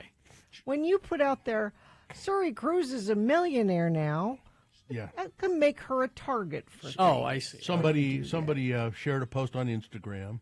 Oh, Katie shared a post on Instagram disputing a report from the Daily Mail that alleged that 18-year-old Suri had become a millionaire after her trust fund from her father had recently kicked in. The outlet reported that a source said that Suri gained access to her trust fund from the Top Gun Maverick star in April when she turned 18, and that she has an additional trust fund from her mother. Completely false, Holmes wrote over a screenshot of the article. Daily Mail, you can stop making stuff up. Enough, she said. Ozzy Osbourne's guitarist Jake E. Lee. He's fine. He's just said fine. He was lucky that the second of 3 bullets that hit him during a late-night attack in October missed his spine. It's because he sold his soul to the devil, so Yeah. he's, he can't be killed now. The former Osbourne guitarist has been revealing details about the assault near his Las Vegas home, reporting that he'd interrupted 2 young men as they were preparing to steal a motorcycle. Well, the devil was making them do that, too. It's hard to keep track of what the really devil is. wants. He changes his mind all the time. One of them fired 15 shots toward Lee and his dog. He said the second bullet felt nothing like the first. The first one was a burning sensation. This one was an impact strong enough to push the air out of my lungs. The bullet entered my mid-back and exited out of my left side, fractured the 10th and 11th ribs, punctured my left lung. It was something I would consider that. It wasn't something that I would consider that painful, much like the first one on a 1 to scale, 10 to scale, maybe a 4. Now, when did the stopping kids from stealing a motorcycle part enter the story? Because that wasn't there before. Yeah, No, it because was all just I that recall he was out late walking his dog. he was walking his dog Yeah. in the middle of the night. That And was he all might I have heard. just gone, hey, Yeah. what are you doing over there? I could... Spending the last 5 years preparing to play Bob Dylan included learning 30 of his songs for the biopic A Complete Unknown, which he did, apparently. Yeah. Timothy Chalamet has apparently not missed a single major college football game either, or even the mid-majors. The actor appeared on ESPN's College Game Day Yeah, he did. in Atlanta on Saturday, where he impressed host Pat McAfee and Kirk Herbstreit with his wealth of knowledge and interesting tidbits while predicting 6 weekend winners. And his picks are already paying off, as he was the only one on the set to choose Ohio to defeat Miami of Ohio. Of course, Chalamet's talents extend well beyond picking college football winners. His performance in A Complete Unknown has earned rave reviews from everybody who's seen it. He's got to get rid of that mustache, though. It's got to be It's got to be for a part. I'm sure. He wouldn't do that on purpose, would he? That's awful. Yeah, and his hair, I think his hair is kind of, it looks like a character he's working on. Let's see. Dick, I saw this. This was really, turns out to be really sweet and charming. Dick Van Dyke. Yeah. And Coldplay, what's his name? Chris Martin. Chris Martin. It is just, I mean, the song is okay, but it's just a sweet song, and Dick Van Dyke dances, and he's, what is he, 90? 98. 98 now? I think. 99, turns 99 on December 13th. He is the star of Coldplay's music video for the band's latest single, All My Love, which shows him dancing barefoot, duetting with Chris Martin. Directed by Spike Jonze and Mary Wigmore, the 7-minute video is more like a short film as Dick Van Dyke reflects on his nearly 8-decade career. They talk a little bit through it, too.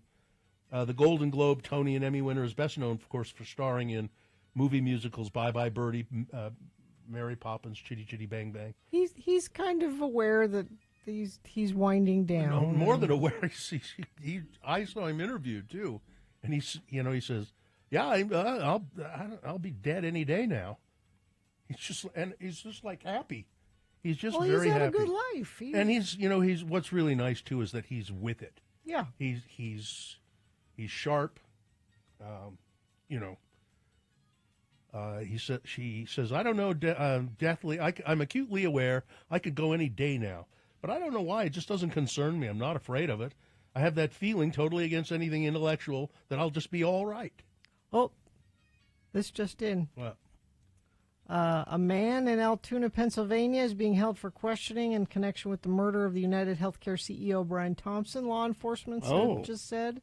The man has a similar gun to the one used in the assassination-style killing. NYPD is sending detectives to Altoona. Altoona is in central Pennsylvania, about 100 miles east of Pittsburgh. New video obtained by ABC News shows the killer waiting for Thompson moments before the shooting. That's a video we've seen there. Oh, no, this is a different video. This video, not previously seen publicly, appears to support the police narrative that the shooter targeted Thompson in the Wednesday morning attack because he loitered while others were walking by. Police have not established a motive, but they say that they have uncovered evidence that would show that the killing has anything to do with Thompson's private life. They think this has to do with his job. But someone in custody for questioning. There was a story I didn't get to.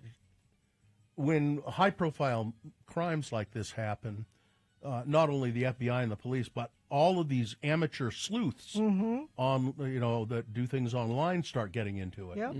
and sometimes very productively, looking at clues, trying to put things together. It hasn't happened much with this case. Some few, but it has not happened. Like people are not that sorry that it happened. And I think that's awful. because it's, whatever you think about the insurance business and that guy who, United Health is the biggest insurer in the country. It's not just the biggest insurer in the country; it's one of the biggest companies of any type, and one of the more profitable ones. Yeah, but nobody deserves to get shot. It sounds like part of what brought them to this person is the gun, because it is an unusually specific, hard to find gun. So this could just be someone that has a similar gun. Who knows? Yeah, well, I don't know. We'll see. Let's see. Are we out of time here? Sure. Okay. Weather?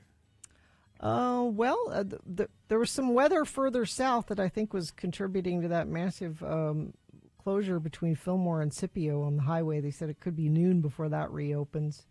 Not really seeing much of it up here, but hopefully that cold front has blown some of the bad air out. 36 for a high today. Overnight lows in the 20s. Not another storm on the horizon. I'm looking all the way to the weekend, and hopefully maybe that will change, but nothing so far. That's your weather.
Radio from Hell. All right. 9:36. Hello. Hi. This is our friend Erica Hi, Lim Erica. from Lim Jewelers. Hello, everyone. Erica Lim? Yes. Lim is really your last name? Yes, it is. So that's why you named the store Lim Jewelers. Yes. Except who named it? My grandfather. How long ago? 1949. They've been there 75 years. Good Lord. Man. Yes. Same location? No. Moved around a little bit? A couple of times. Lim Jewelers. And what? So was your grandfather a did he make jewelry or? He started out training as a watchmaker in Chicago. Oh, yeah. And then moved here and opened a jewelry store. We used to service all the other retail jewelers in the beginning, and then just slowly moved into doing our own thing. Sir, you mean that they had jewelry that needed to be repaired? Yeah, repaired or They'd bring it custom to made. you. Mhm. Yeah. Yeah. And you still custom make stuff at Lim, don't you? Yes, we do. If you want to custom make something for this Christmas, the deadline is Saturday, correct? Saturday the 14th, yes. This is a great idea. Like, maybe you have, Grandma had a ring with a bunch of different stones in it, or a necklace or something. You can have Lim Jewelers, like, maybe take that apart and make something different for all the grandkids. Don't people do that kind of thing? Yeah, all the time. What other kind of custom stuff do you do? So we can do custom engagement rings, custom anniversary pieces, but we do a lot of taking grandma's items and making new things for the grandkids, all the kids. They'll split it up. That's really fun. I've wanted to start wearing a brooch. Could you make a brooch for I me? could. A brooch. I actually have one in the store right now that's a flamingo. It's so cute. Bill, please start wearing a flamingo brooch. Don't you think men should start wearing brooches? I do. Meet, I think meet me in the airport bar. I'll be wearing a flamingo brooch. Yes. That's how I you love spot me. Lim Jewelers. Now, there's also another thing: $100 off if you spend $500 or more. Yes, and that goes through Christmas. Okay, so just if you're in there and you go, I need all this stuff, and then just say, I heard on X96 that I'll get $100. Yes. Yeah. So it doesn't apply to custom or repairs, but definitely any merchandise you're looking at. And you have purchase. tons of stuff in the case there to look at. So many beautiful things right now. We got a whole slew of new things in November that we put out. So definitely, if you haven't been in, come and take a look. I've always wanted a diamond tennis bracelet as well. I love diamond tennis bracelets. But you never see men wearing them. No, but we should. I think you should so. start all these trends. I think so. Bill. A brooch and a diamond tennis bracelet. Yes, I agree. As long as the tennis bracelet also has a flamingo. Right? Lim Jewelers, where is it? So we are on 574 East and Fort Union Boulevard, which is 7200 South in Midvale, and we're on the south side of the street. There's a sign with the kitty on it. Yes, a black cat. It's a panther. Why? So if you remember Tarzan, the originals from the 1960s, right? Yes. Anything guarding treasure or hidden things, gems, would have been a black panther or large cat. So our cat kind of protects our jewels and family and you too. I got it. It's Lim Jewelers. It's friends of the program for a long time as well, right? Oh, yes. Back to KJQ. Yeah. Go shop at a local family-owned So, business. Everything from custom jewelry to, I'm sure you replace watch batteries. Yes. and, I do probably 3 watch batteries a day, but yes. Things like that. And you sell watches, I guess? We moved away from selling watches. Right now we have collegiate watches, just in the Valley ones, like University of Utah, BYU, and some other ones.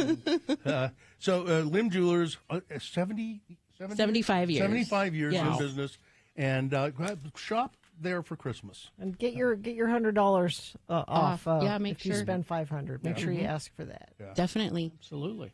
You can come back anytime.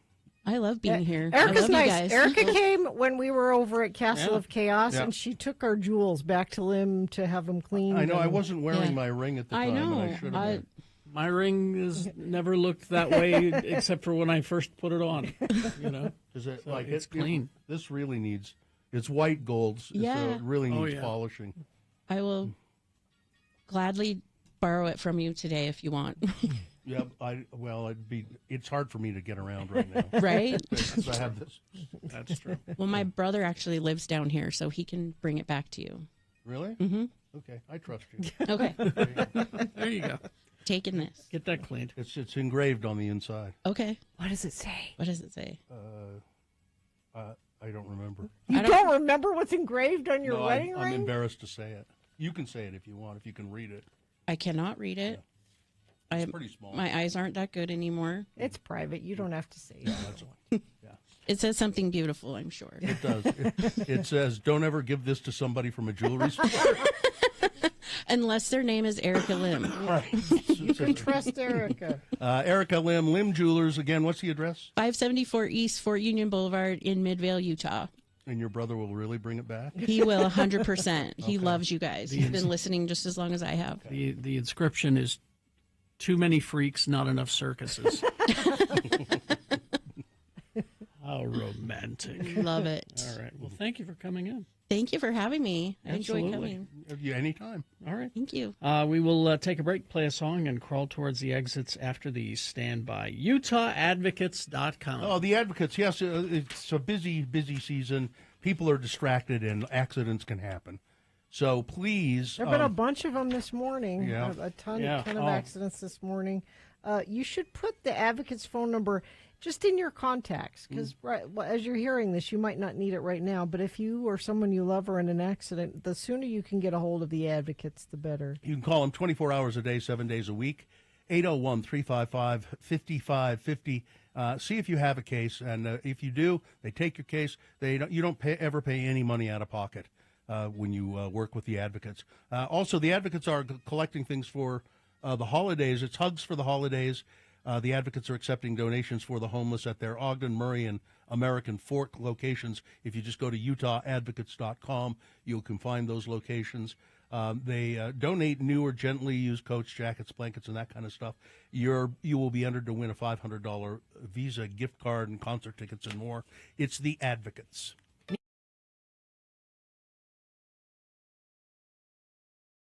Valentine's Day. Winnie the Pooh had a Valentine's Day sentiment. What did Winnie the Pooh say? If you live to be 100, I want to live to be 100 minus 1 day, so I never have to live without you. Happy Valentine's Day. There's a survey here. A survey? It's not a list. It's Well, okay. I don't have a jingle for a survey. Well, so- America loves a good survey. That's and I don't know if I believe this. It says this Valentine's Day, 69% of people who celebrate Valentine's Day. Nice. Baby dog got you a little something for St. Valentine's Day. Plan to make breakfast in bed for a loved one. Okay. I don't think I've ever had breakfast in bed. Ever? I don't think so. Really? Maybe, no. You've never had I've breakfast? No, because I've never had the desire to have breakfast in bed. I want to have breakfast in the nook. The breakfast nook. Right in the nook? Mm-hmm. Which I was kind of surprised that many people planning on breakfast in Yeah, that seems like a lot. bed. The survey also says that 34% of Americans just say no to eating in bed. That's what I say. At all. At all. That's what ever. I say. Valentine's Never eat in or bed. not. No. Because I remember as a kid eating something in bed, crackers I think it was, and then having to sleep in crumbs. You had to That was deal with no it. good. Yeah. And some people say, well, it depends on the food. Yes. You know, like soup. Yeah, you don't want to eat soup in bed. Or pasta, or Maybe a piece of fruit, an apple perhaps. like dipped strawberries. How Well, what about that? mashed potatoes? Mashed potatoes? There's no crumbs with mashed Yeah, that's potatoes. true. Yeah, that's what I'm saying. Soup. I mean, I have been brought breakfast in bed, like when my kids were little on Mother's Day, they'd make breakfast and bring it to me in bed, which was sweet. But other than that, there's no eating in bed. My kids did that once, but they forgot the plates. They just brought Handed the food. you a Just brought the waffle? food.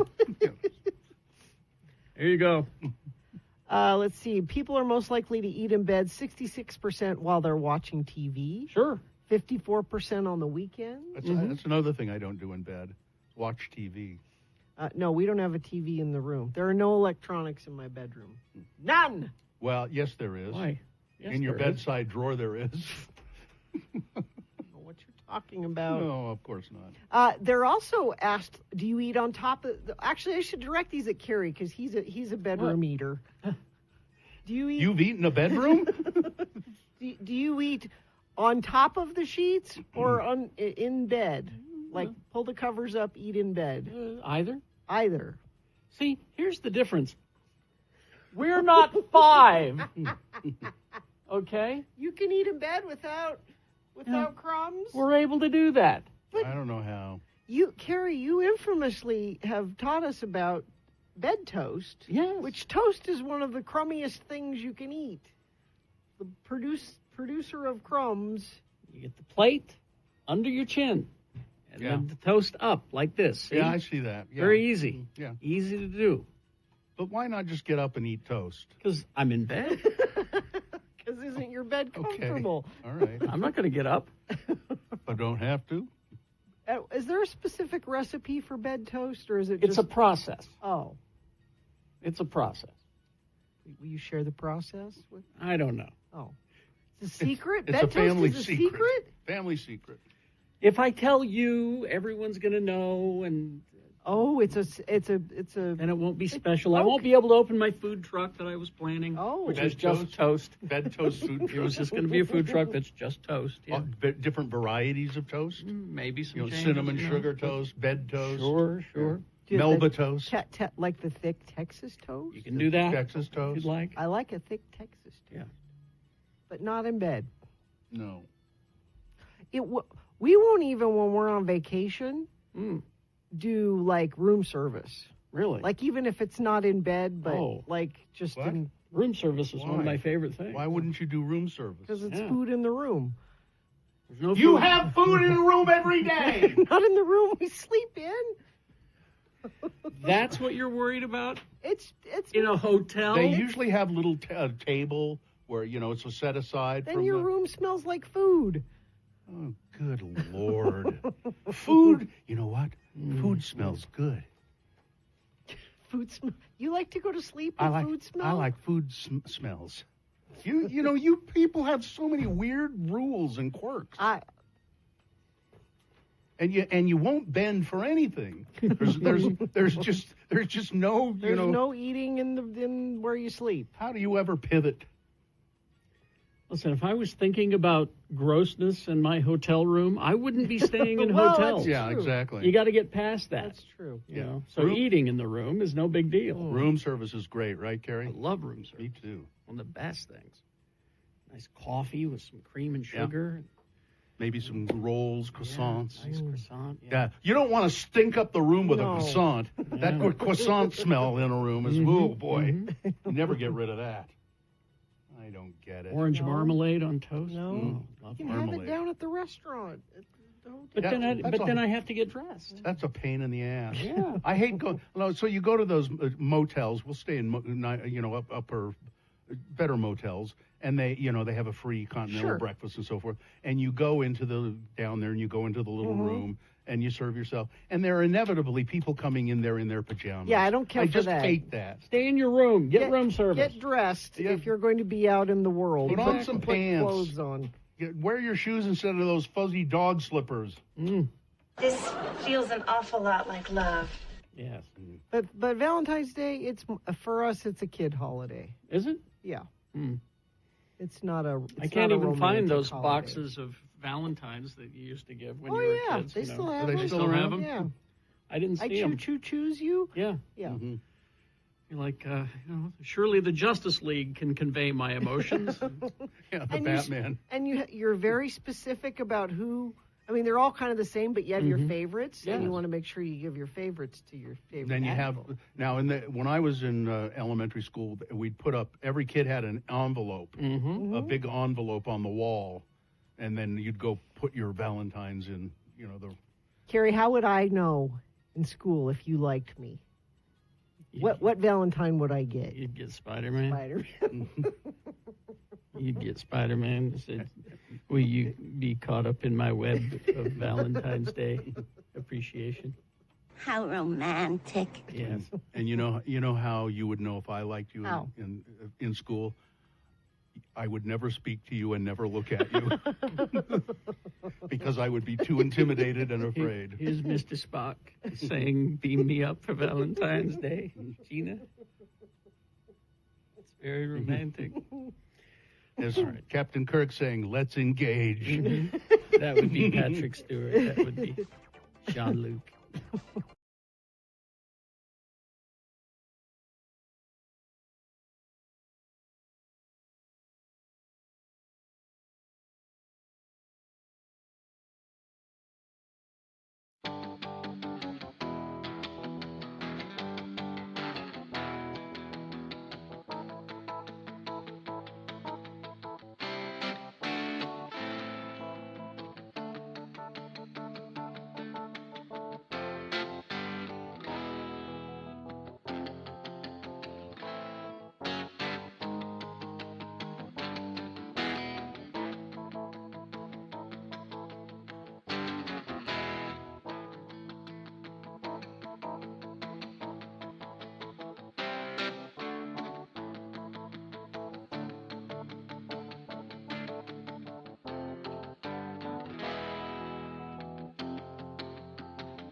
Okay.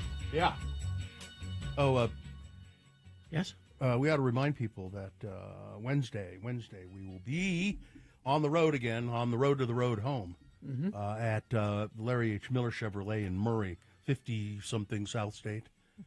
Larry H. Miller, bring all your stuff there on Wednesday morning. We'll be there at 6. Stuff being Stuff coats, for the road. hats, socks, gloves, warm weather stuff, blankets.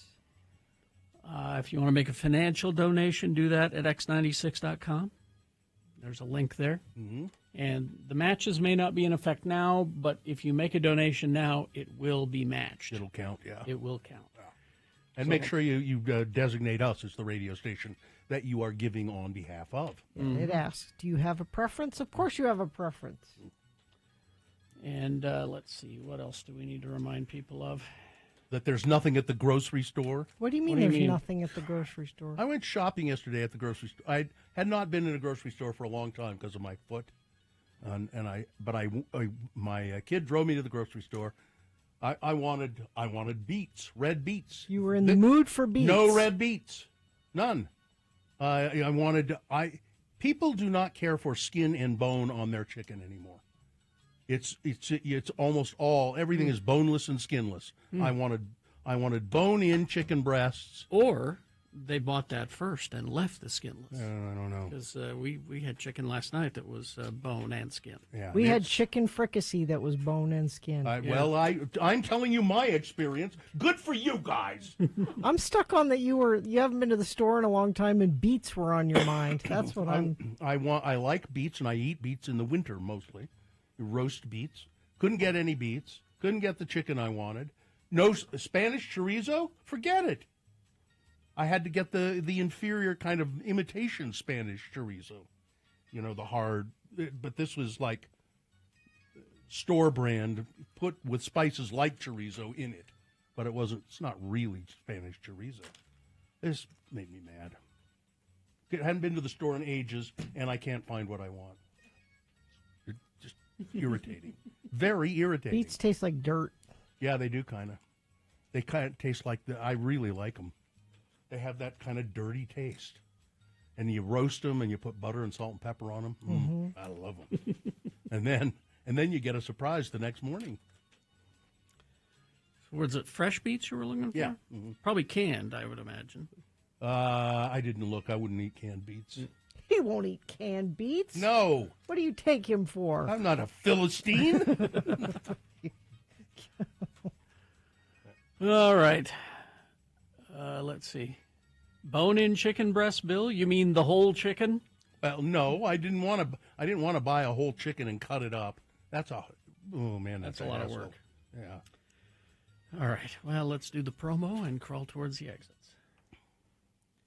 Daddy! Hey, Daddy! Yeah, what is it, Denver? I'm not feeling very well right now. I've got got a cold or something. Sorry, Daddy. I just wanted your opinion on what cookies I should make to leave out for Santa Claus. Well, you have a recipe that includes Sudafed in the cookies or something similar to that.